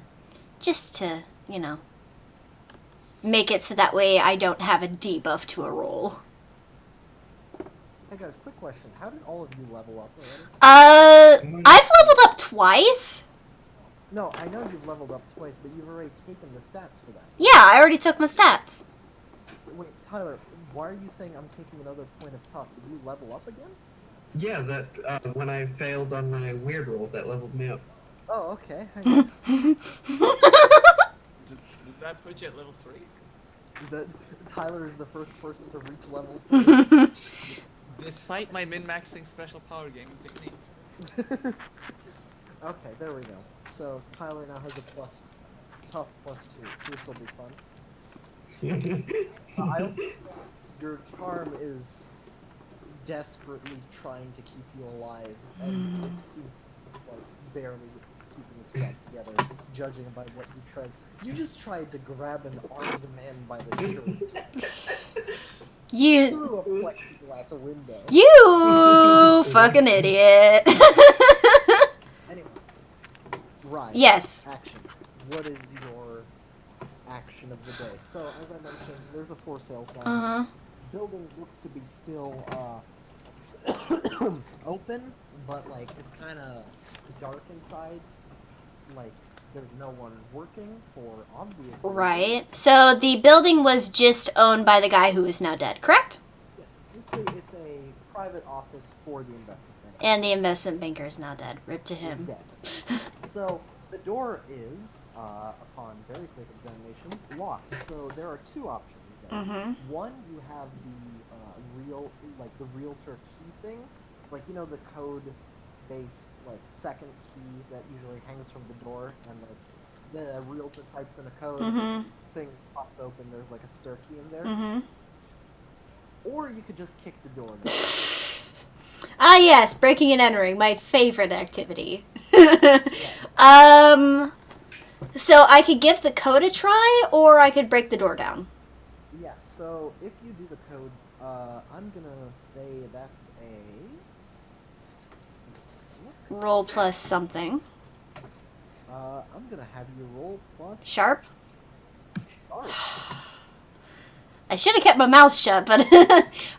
and the other action would be probably plus weird. Plus weird, kick the door down. Yeah. Because that's completely Yeah, all things considered. Fuck it. I'm gonna... Okay. The main I- thing I'm gonna challenge you on is how quietly you can do this. If you roll high on the tough thing, Mhm. I will let you have the option to basically break in without making a huge scene. But, like, if you fail on the sharp roll, the consequences may be less serious, because someone trying to enter a code looks a little bit less suspicious than someone breaking a door down loudly. Is the camera looking my way? The street camera? Yes. Ah. It is pointed at the corner. Luke is looking back on it. What's that idiot fucking doing? Yeah. What do you mean looking back? He's probably watching right That's now. true. That's true. That hence why I waved earlier. I'm gonna fuck it. I'm gonna try hacking. Gonna try a plus sharp roll. Okay. This is Oh no. Oh, no. I can guess what's gonna happen if I fail, but I'll let the DM decide that. 2d6. What? Of course we'll see.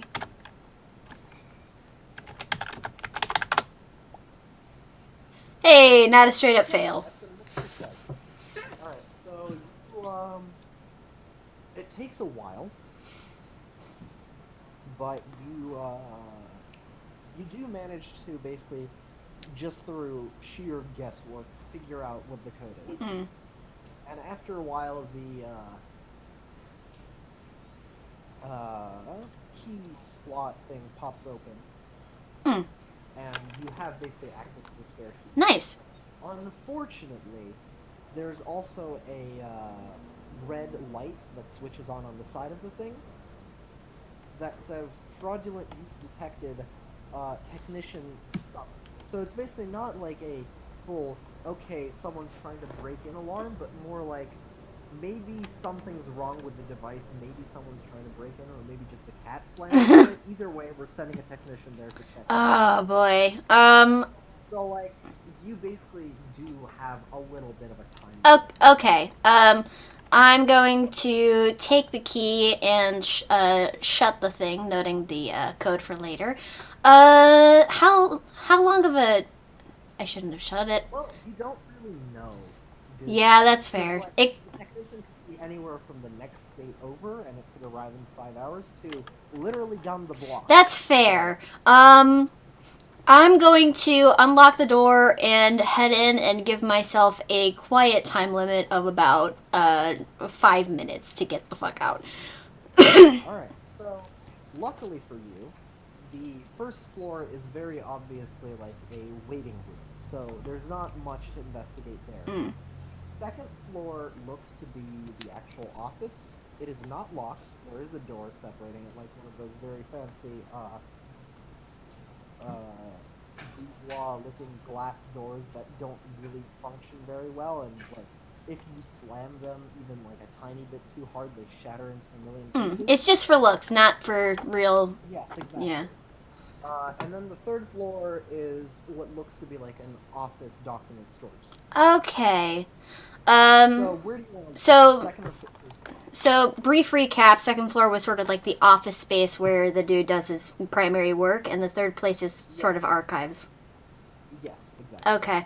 I'm going to poke my head... I'm just going to poke around really quickly on the second floor, see if I find anything particularly unusual.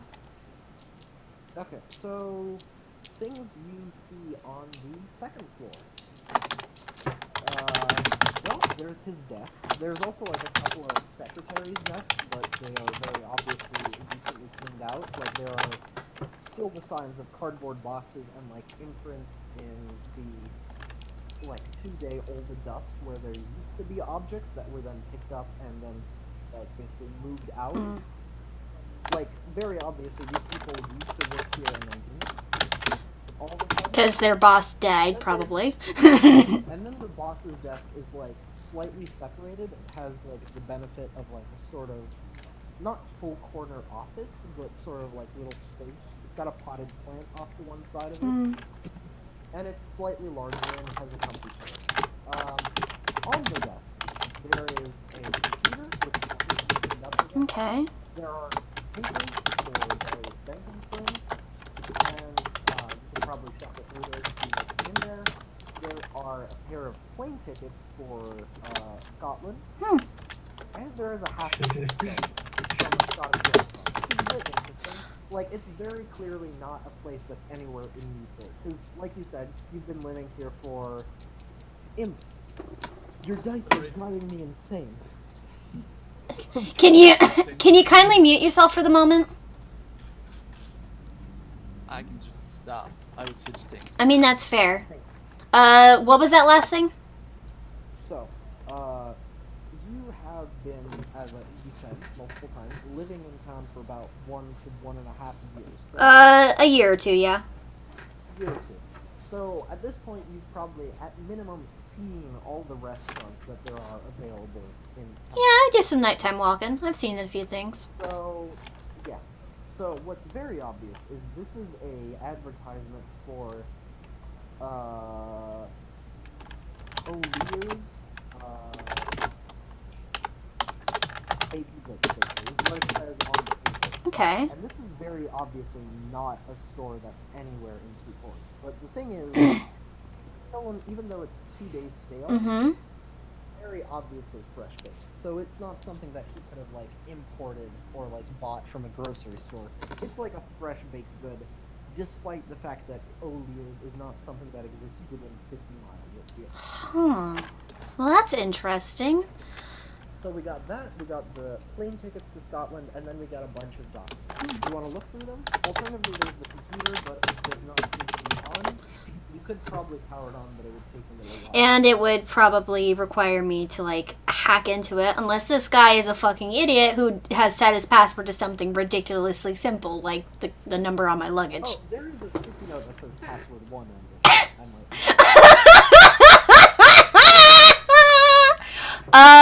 So that part you don't want to worry about. You know what? I'll note this stuff for, like, fuck it. I'm gonna start powering on the computer, but I'm not gonna really do anything with that particularly yet. I'm just gonna let it, like, turn on. Yeah. So the baked good was from, had an advertisement with it? No, it's basically like, it's a baked good, and then it's inside one of those, like, paper bags that bakeries use. Oh. And somehow this man got a baked good from a place that's not within 50 miles of here. Well, no, in that, like, it's not, it could be within, what I'm saying is basically it's not something that you would ever have seen locally, despite the fact that this was very obviously purchased somewhere locally. Yeah. It's just, it would be a little bit more than a walk. Yeah. Alright, well that's interesting. More importantly, it's not even that it would be more than a walk, it's that you've never even heard of this place. Yeah. Like, it's possible it exists, but, Like I've checked Google and all of that, and there's no, like, O'Lear's Bakery in the realm of... oh, sorry, it's this. It's not O'Lear's, It's, Lear's Bakery. Okay, Lear's Bakery. I'll keep that in mind for later. Alright, I'm gonna just, flip through the, papers real quick, see if anything looks off. At a glance. Alright, so the papers are financial statements. Most of them are either for, like, businesses or stores. There doesn't seem to be, like, individual statements. From what we've seen, this seems to be a... Print off? No, No, in the sense that this is like not the kind of person who manages the finances of individuals. It's more like he does it for a company. Okay. And there's a bit of a weird one where it is like basically there's a fund amount of a $2.5 million deposit into a membered account, which is listed as, and this I will type out because it's kind of hard to describe the abbreviation. Okay.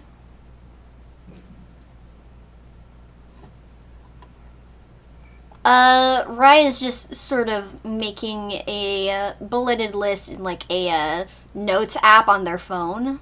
Not taking any photos, but they're taking like quick, like the sort of notes you'd see being taken in a class, you know?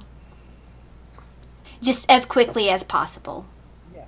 Typing with one hand and looking around and like poking at things with the other. So this is what it says on the basically, there is like 3 or 4 lines at the very top of these documents, which usually covers the like sender, the amount overall, and the itemized list. Okay. So let me just pull this out for the document in particular.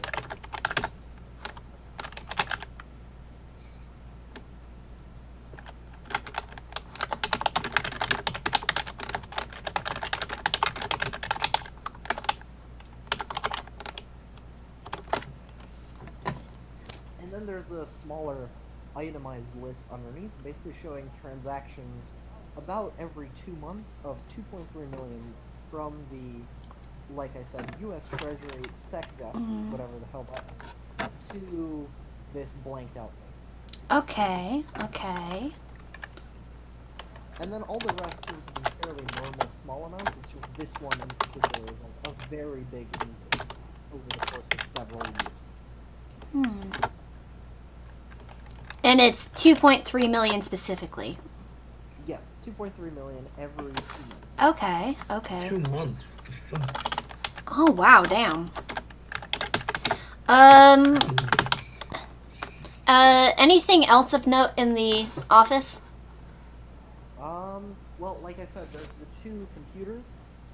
There is a, well, actually, now that you think about it, now that you're behind the desk with the computer powering on, and there's actually some light in the office, you can see the light sort of glint off of what is not like a safe proper. It looks more like one of those safety deposit boxes that you see in a hotel room, where you basically put stuff in it. It's got a keyhole on it instead of the keyhole. So if you want to like look around, see if you can find a key for it, that might be interesting. Keep in mind, at this point, about 2 minutes of your allotted 5 minutes have passed. Okay. I'm just... So if your finishes booting up, you've got the password, you've got the username already entered in there because this person has no idea how to do informational security. Of course not. Why would anyone in like the why would anyone in any specific role know what the fuck a security is? Why? Exactly. Okay, boomers.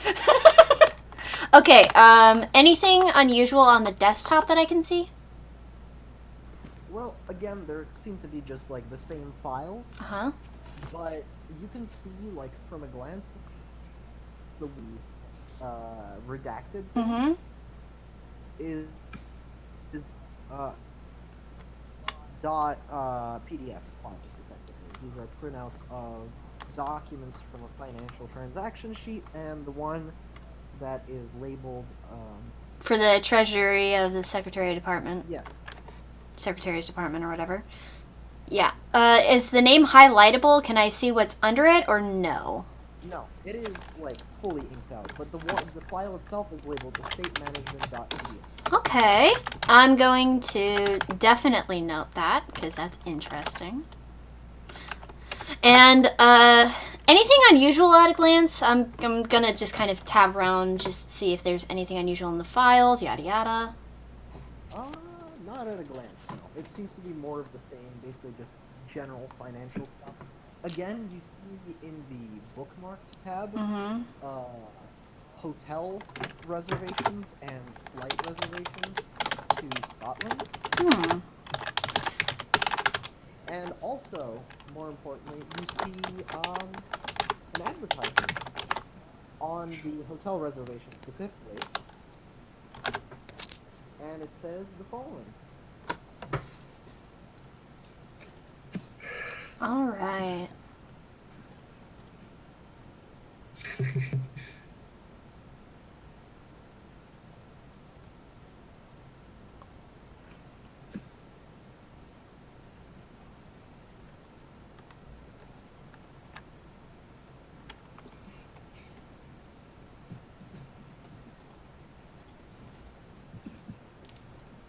Huh. Well, I am definitely going to note down that Lear's Bakery is apparently in Scotland. Or at the very minimum, the hotel getting food from Lear's Bakery is in Scotland. Okay. So, I would like to note that the, how do I say this? The tickets that are on the desk are very obviously unused. Like, these are for flights that would have happened after the guys did. Okay, and when would they have been for? They were, so, let's say today is, like, the 15th of November? Mm-hmm. These would have been for the 13th. His obituary, the 10th. Okay. And it's, So if you want to, yeah, it's the 15th. yeah, I'm just noting that down. And Pops, I would like you to note that you hear from downstairs a rustling with the door, like someone trying to open the door. What time, how many minutes has it been? Has it been my 5 minutes? Yeah. Shit. Alright. Alright.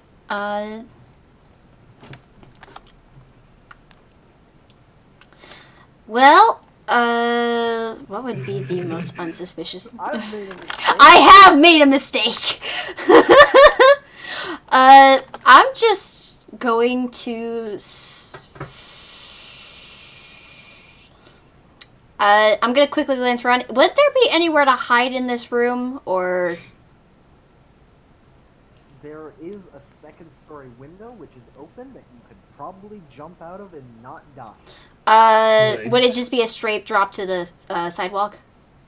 It's like a straight drop into basically the side of the building. Basically, these buildings are not like side to side to side packed against each other. Right. You would basically drop into the garbage alleyway of the nearby Starbucks. Okay, how wide is the alley? About, let's say, 5-6 feet across. Okay, so comfortable for like 1 to maybe 2 people to walk across. Yeah. Okay. And also, I'm gonna give you this. Mm-hmm. As you are examining, you finally notice that tucked away under the desk, there is a small piece of tape holding what is unmistakably a key. Huh. Okay. Which is the same key to the thing. Now, might I add that at this point you are hearing more insistent noises at the door, which, if I recall correctly, you locked. Right. But at this point you hear from downstairs, because there is basically no soundproofing in this building, because again, modern architecture is a sham. Uh-huh. You hear a jingling of keys. Alright. So you have the following choice. You can try and make a roll to see how quickly you can get into the safe and check the contents, or you can just escape. So the roll would be an act under pressure. Oh, fantastic. Yeah, I'm just going to, fuck it. I'm gonna take the key, and I'm going to try to unlock the safe. This is gonna be a fucking risk. Alright, roll plus cool. Roll plus cool! Roll plus cool! Also, Exile got a mixed success. Wonder what that's about. I remember. Oh, boy. Well, that's totally not gonna come back to haunt me. I was just looking at this. +1. Okay. +1. Hey, did you just make a popping noise? Hey, that's a 10. That's a 10. Alright, so you get to the document folder. Mm-hmm. You open it and you find the man's passport in there, Oh. as well as a bunch of files, which basically are more financial transactions, but like personal ones. Okay. And you can see there's a lot of money transferred over to a bank account in Scotland. Huh. Okay. So if you'd like, you can quickly take a picture of that, because you passed, you probably have enough time. Yeah. There are still jingling noises, but there's also a swear, and you hear the keys drop to the ground. Fuck it. I'm gonna take a photo of that. Yeah. I'm gonna just take a couple of quick photos as steadily but as quickly as I can. Alright. And Presumably then you're going out the window. yeah, I'm gonna relock the safe, put the key back where I found it, as close to exactly as I found it. And I'm going to go out the window as carefully and quietly as I can.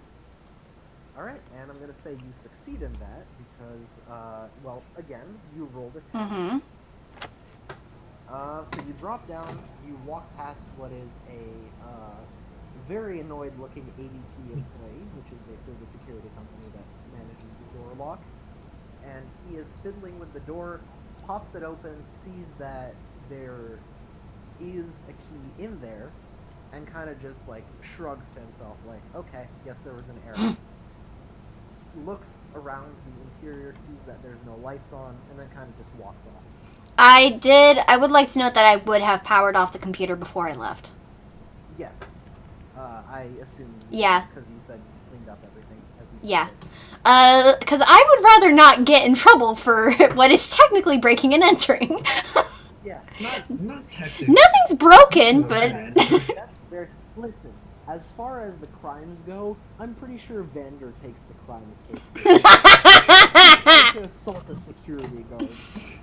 Listen, I didn't mean it. Naomi has never committed a single crime in her entire life. Yeah, and... Karl Marx would like to have a few words with you. It's not a crime if it's for the people. Anyways, I'm just gonna head back over to the park trail as casually as I can. Alright, and all three of you reunite by that one brick where Vander temporarily disappeared. So, Hey, Tim, yes? when do you have to leave for work? I'll be fine. I have to basically get out of here at 5:50. Okay. Oh, okay. So I have time. I have like 10 minutes before I leave. Alright. So we'll wrap this up at 5:45. Got it. Okay. Alright, so, Tyler. Yes. Actually, you know what? All three of you, Yes. Oh boy. give me a... This is gonna be very weird, but give me a summed D12 roll. So like all three of you do a D12 plus weird. Oh boy. Plus weird. 2d6 plus 3. Alright. There's another fucking natural 13. What the fuck is up with me tonight? Natural crit. 13 plus 4 plus 9. 17, Hey, 18 and 8, Tim. that'd be 26. 26! Tim, Yeah. do I mark experience for this? No, this is not anything related to your personal skill sets, so... I'm going to double check my notes real quick. So I'm just gonna say this. As Vander jogs back towards Noemi, the weird effect happens again as he gets within the 5-meter circle. Right. Mhm. But this time, Vander, for like a brief second, you're walking along a very different road. It's still what looks to be a scenic path, but it is made out of cobblestone. The buildings are much smaller, and there is a statue directly in front of you, like you're about to run into it, basically.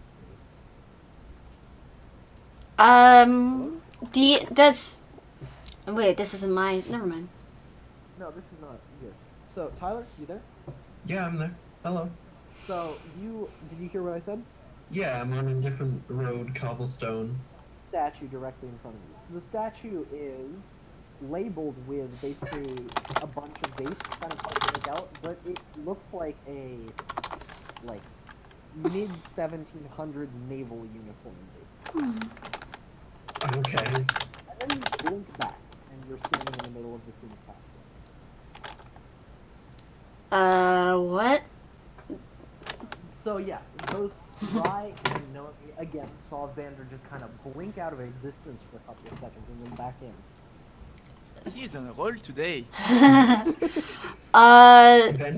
Vendor looks at Noemi. Did you see that? Where'd you go? Yep. The statue? Statue? What? Interesting. I'm assuming it was a cobbled road. Yeah. Good. Good. Good. Anything else? Statue? Something special about that statue? There were dates. There was a navy uniform. There were dates. There was a cover. I was here, but I was. You were just you just went somewhere, huh? Yeah. Oh yeah, this road. It's a liminal space, Huh. which explains where people went when they disappeared. Not really how they died then, but Wait, guys. Huh? Does this mean I'm gonna die? And let's end it. Wait, hang on, we need to play the music.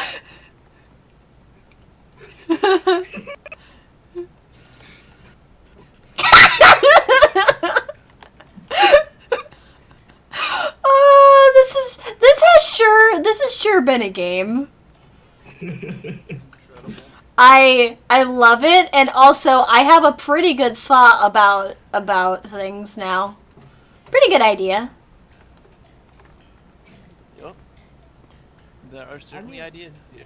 Honestly, I'm surprised you guys haven't gotten what's going on here. Oh, I have an idea. Well, half an idea. So that liminal space probably teleports people to Scotland. Yeah, but where in Scotland? That's... Yep, thank you. Oh! You're... Twoport, right, because it connects. So that's how we get to Scotland.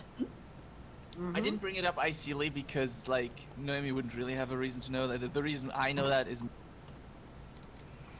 Right? Yeah, 'cause, I told you. Right. Exactly. So... But, yeah. So... Newport on Tay.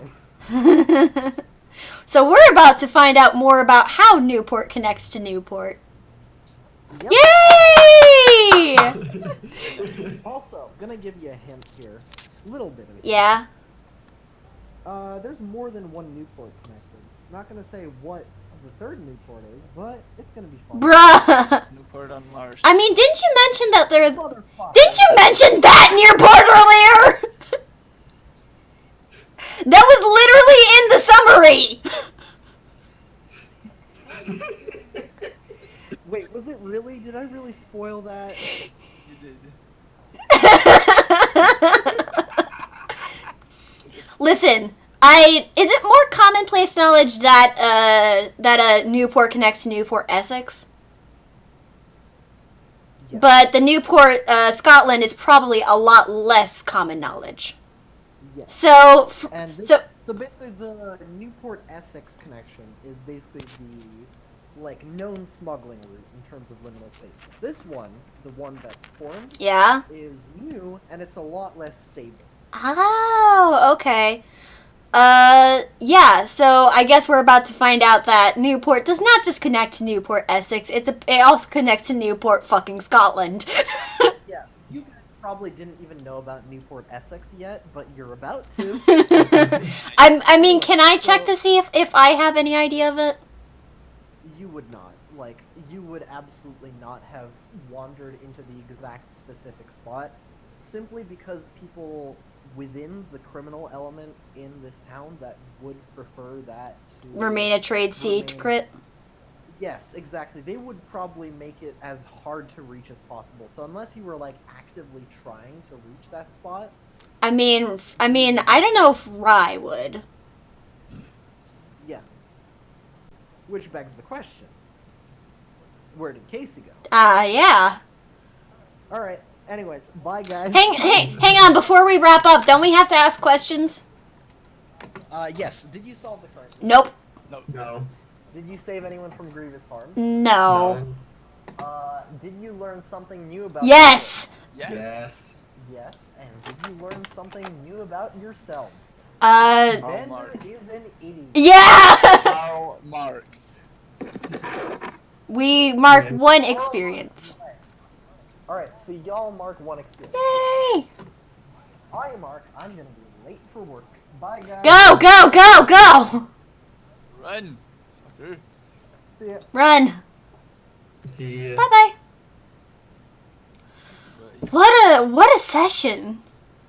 I did not expect to be rolling for Marx. I I did not expect to be succeeding that way as well. I mean, seriously, like today. Let me just go through my rolls today, Mhm. from the first to the last. Today.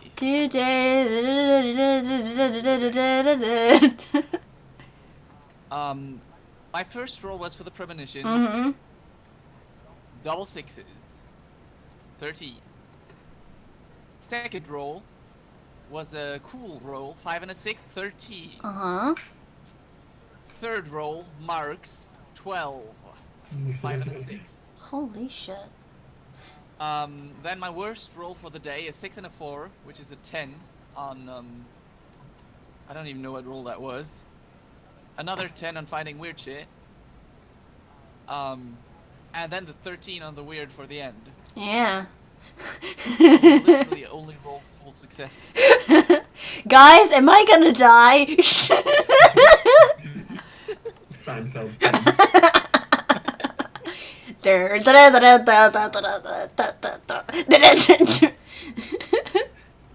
Thanks, The funny thing is, Noemi's answer would have been, yup. You are going to die. Most people do that. I mean, rip to y'all, I'm most people die. Wow, thanks, Noemi. Listen, it's just part of the job. God. Oh my Why are you like this?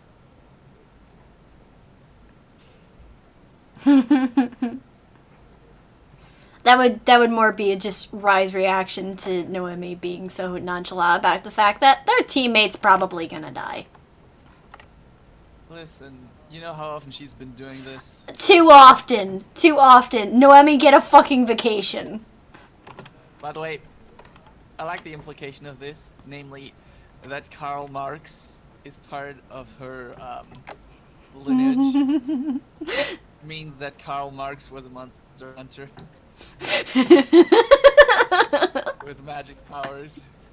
And he also wrote down that we are going to lose our lives to capitalism. Which, He's not wrong. He's not wrong at all. oh my god. The amount of bullshit that can be pulled with this fucking joke. Both from me and from Tim. Guys, Oh, this is gonna go so fucking well. I cannot wait to see what happens. I cannot wait to find a good situation to roll plus communism. We're just gonna get to the underground criminal ring and it's just roll plus communism. Ah, shit. Hell yeah. Karl Marx possesses Noemi. Radicalized. That seems like the opening for and it's always that seems like the title card for an It's Always Sunny in Philadelphia episode. The gang radicalizes a tourist board member. Oh, this is gonna be great. This is gonna be so great. What the ever be fucking fuck? Man, this was fun. This was fun. And y'all thought the mac and cheese fucking was bad. Which we still all have -1, a cumulative -1 to mac and cheese. Yeah. Unfortunately, yeah. The second, I can't wait until, like, Rye brings up what they found in the office, because then we're probably gonna connect some fucking dots. Also, presumably if we get through, like, this session and we still have time tonight, Rye could hypothetically go back and visit that, banker's house. Because, like, they know the code to get the key and stuff like that. They know the code, they know the, computer. They just, have to make sure they don't get arrested and someone looks through their phone. It's a shame that Noemi wasn't in that building, else they could just literally angel wings in. And angel wings out. And angel wings out, yeah. I mean, if you'd have gotten stuck in there, I would have told you, like, go text Noemi. Yeah. She'll get you out. I mean, that's fair. Convenient escape. But there was a window, it's fine. Yeah. And apparently, Rye made it down without making much noise and, arousing suspicion.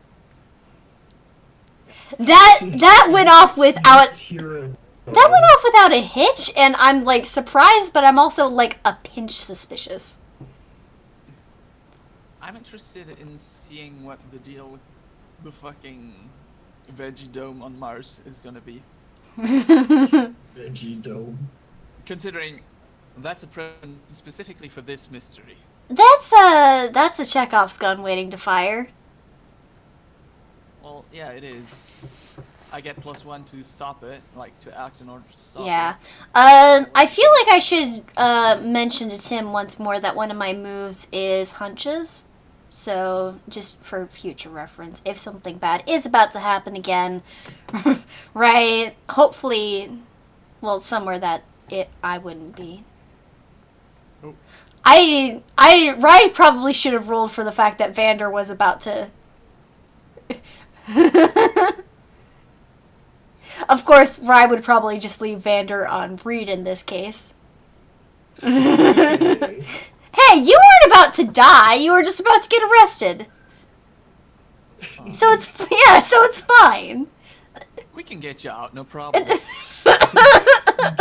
Just visit the jail. Yeah. Angel wings in, angel wings out. Now you're a fugitive. Hey, now we have an into that underground criminal ring in Newport. Which is technically Threeport now, considering we have an unstable connection to Scotland, apparently. It's at least Threeport. It could be Nport.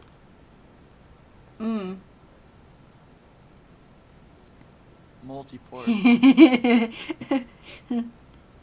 Newport into the Portverse. I still maintain that there's a Newport, fucking a Newport on Mars. That's my theory. What this it's in the I want to say terrarium, but I don't know if that's the right word. That's what Tim used anyway. Oh yeah, okay. It's just in like Newport, New Jersey's terrarium. Newport, New Jersey. We are in New Jersey, right?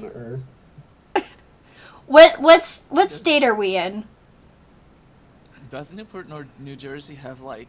I know we're technically in solid state, but also what location in the United States are we in? What state? It's upstate New York, right? It's East Coast.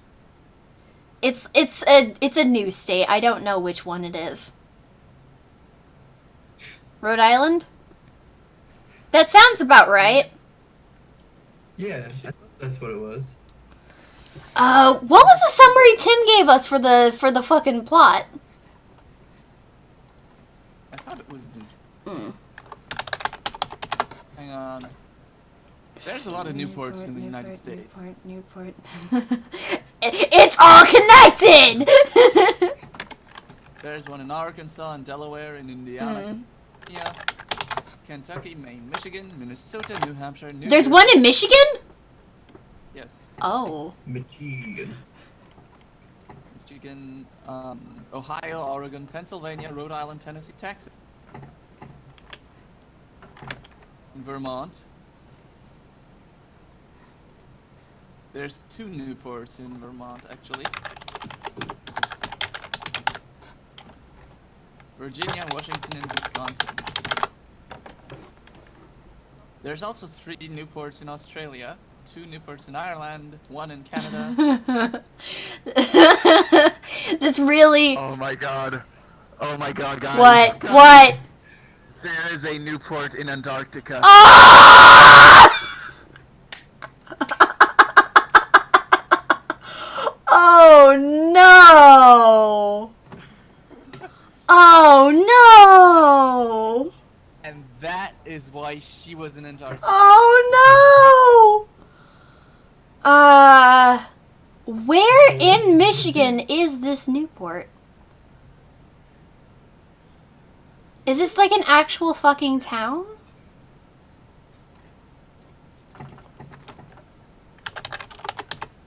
Oh.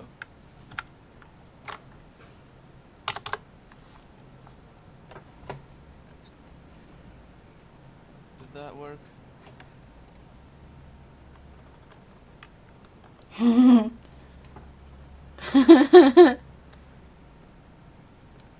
There is a Newport, Michigan. Sitting on the thumb, looks like. Or at the base of the thumb.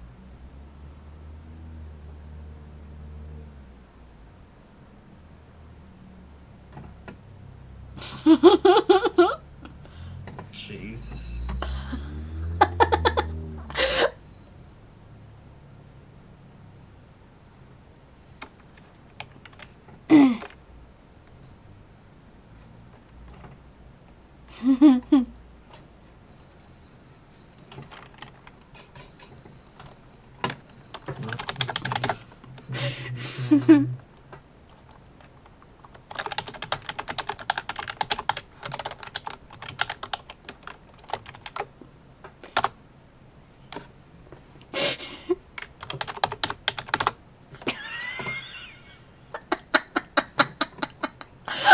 I love the idea that there's like an unstable connection to like the various Newports of the world.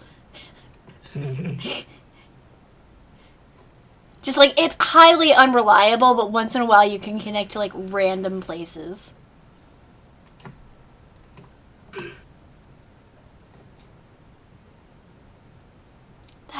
That is so good. That is so fucking good. The oldest port.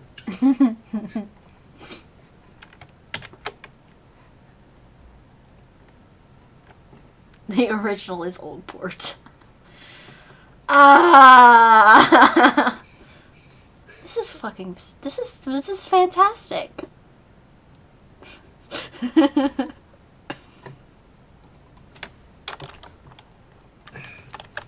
Alright, I am ready to go, but this was really fun today. Yeah.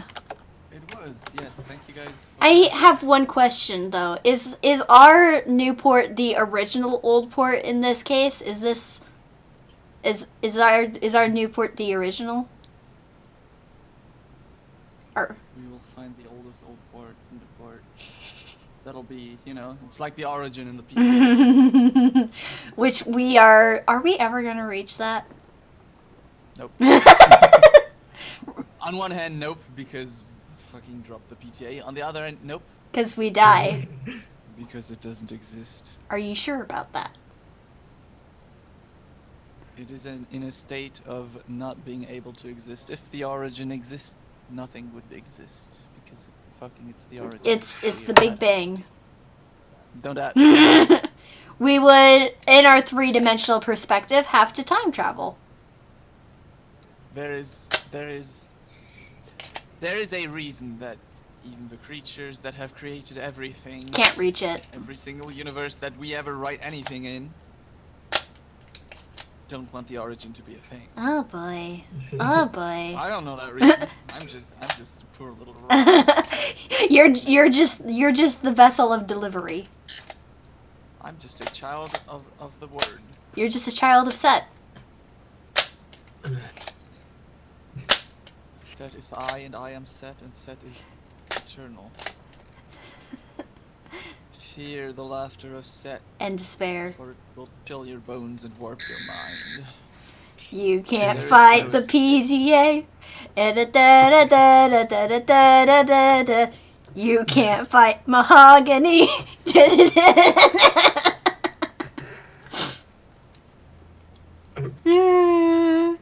You can't fight management. Teeth will bite the flesh, will bite the teeth, will bite the flesh, will bite the teeth, will bite the Imp, are you flesh, dissociating? Goodbye. will bite the flesh, will bite the teeth, will bite the flesh, will bite the... Sorry about that. Are you okay? No. Yeah, fair enough. Ah, what a day this has been. Sorry about oversleeping again. It's fine, I was super late as well because food ran late. We are all late to the game. I set alarms and everything, and then I completely ignored those alarms. I need to set them closer to the game. I wonder if I can get my Guild Wars character late tonight. Well, that sure is a discussion topic.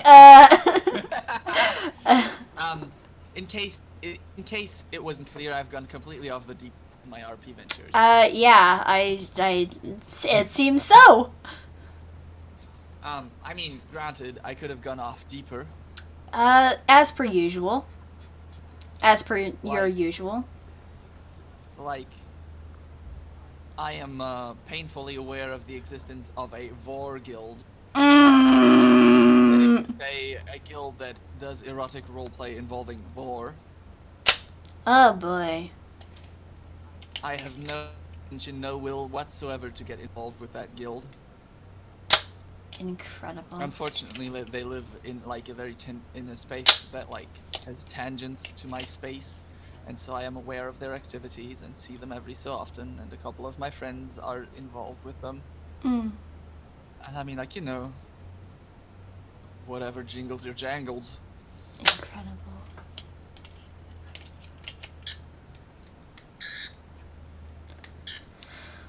Oh, Yeah. it's a wild. This Whatever. sure has been a wild time. Yes, I had fun today. that's good. Me too. I hope Tim's been having fun with this.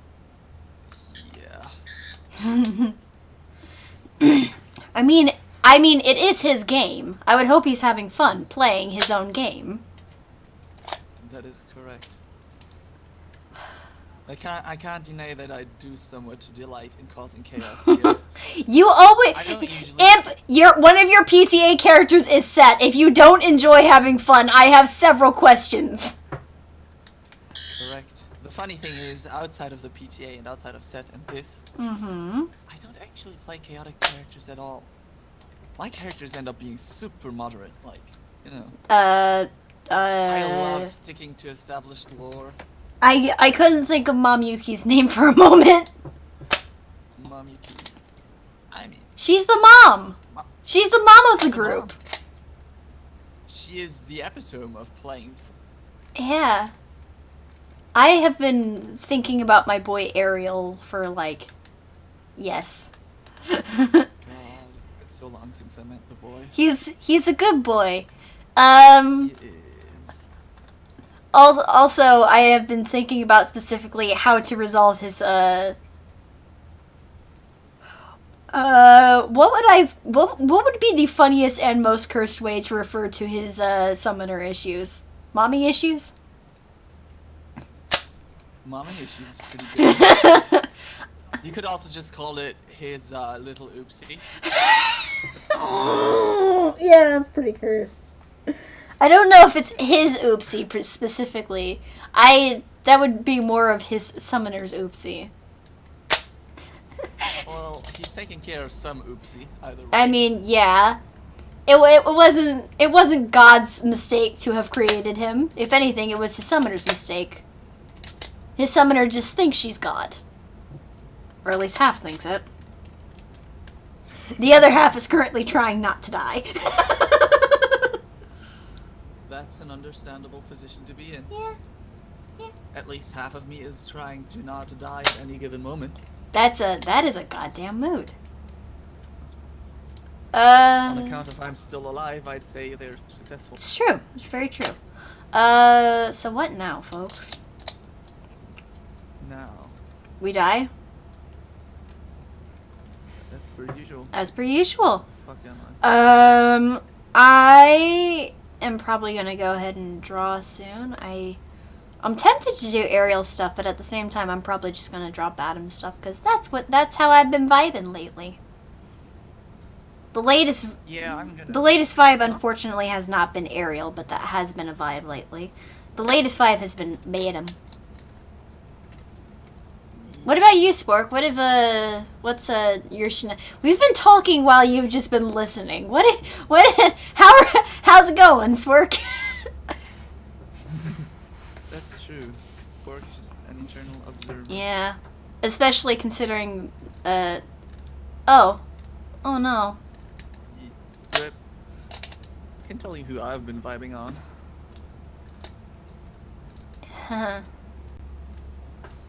Oh, yeah. You're, I...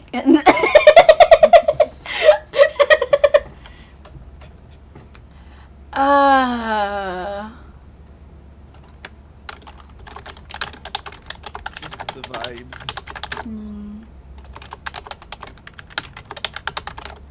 I have a couple more characters that don't currently have any icons to them, because I haven't been role-playing them enough.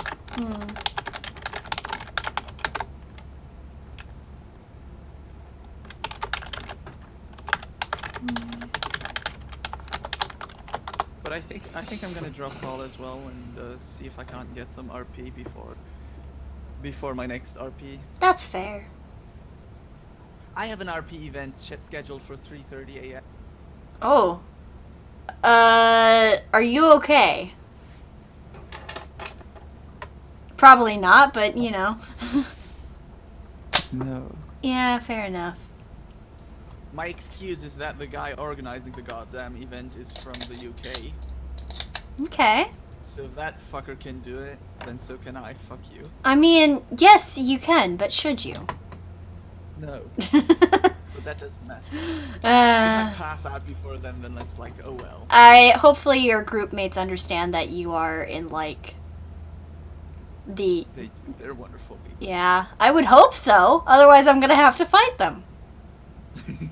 I'm also going to be, whatchamacallit. Yeah. Technically, we cut a date short for the pink girl. Because I couldn't bed last night because it was 6 a.m. And I kind of want to finish that date and see if that leads anywhere interesting. Yeah, that's fair. Hey, take care, man. Fam. Keep it up. Yeah. Have a good one. Yeah. Yeehaw. Yeehaw, love ya. Aww. Aww. That's adorable.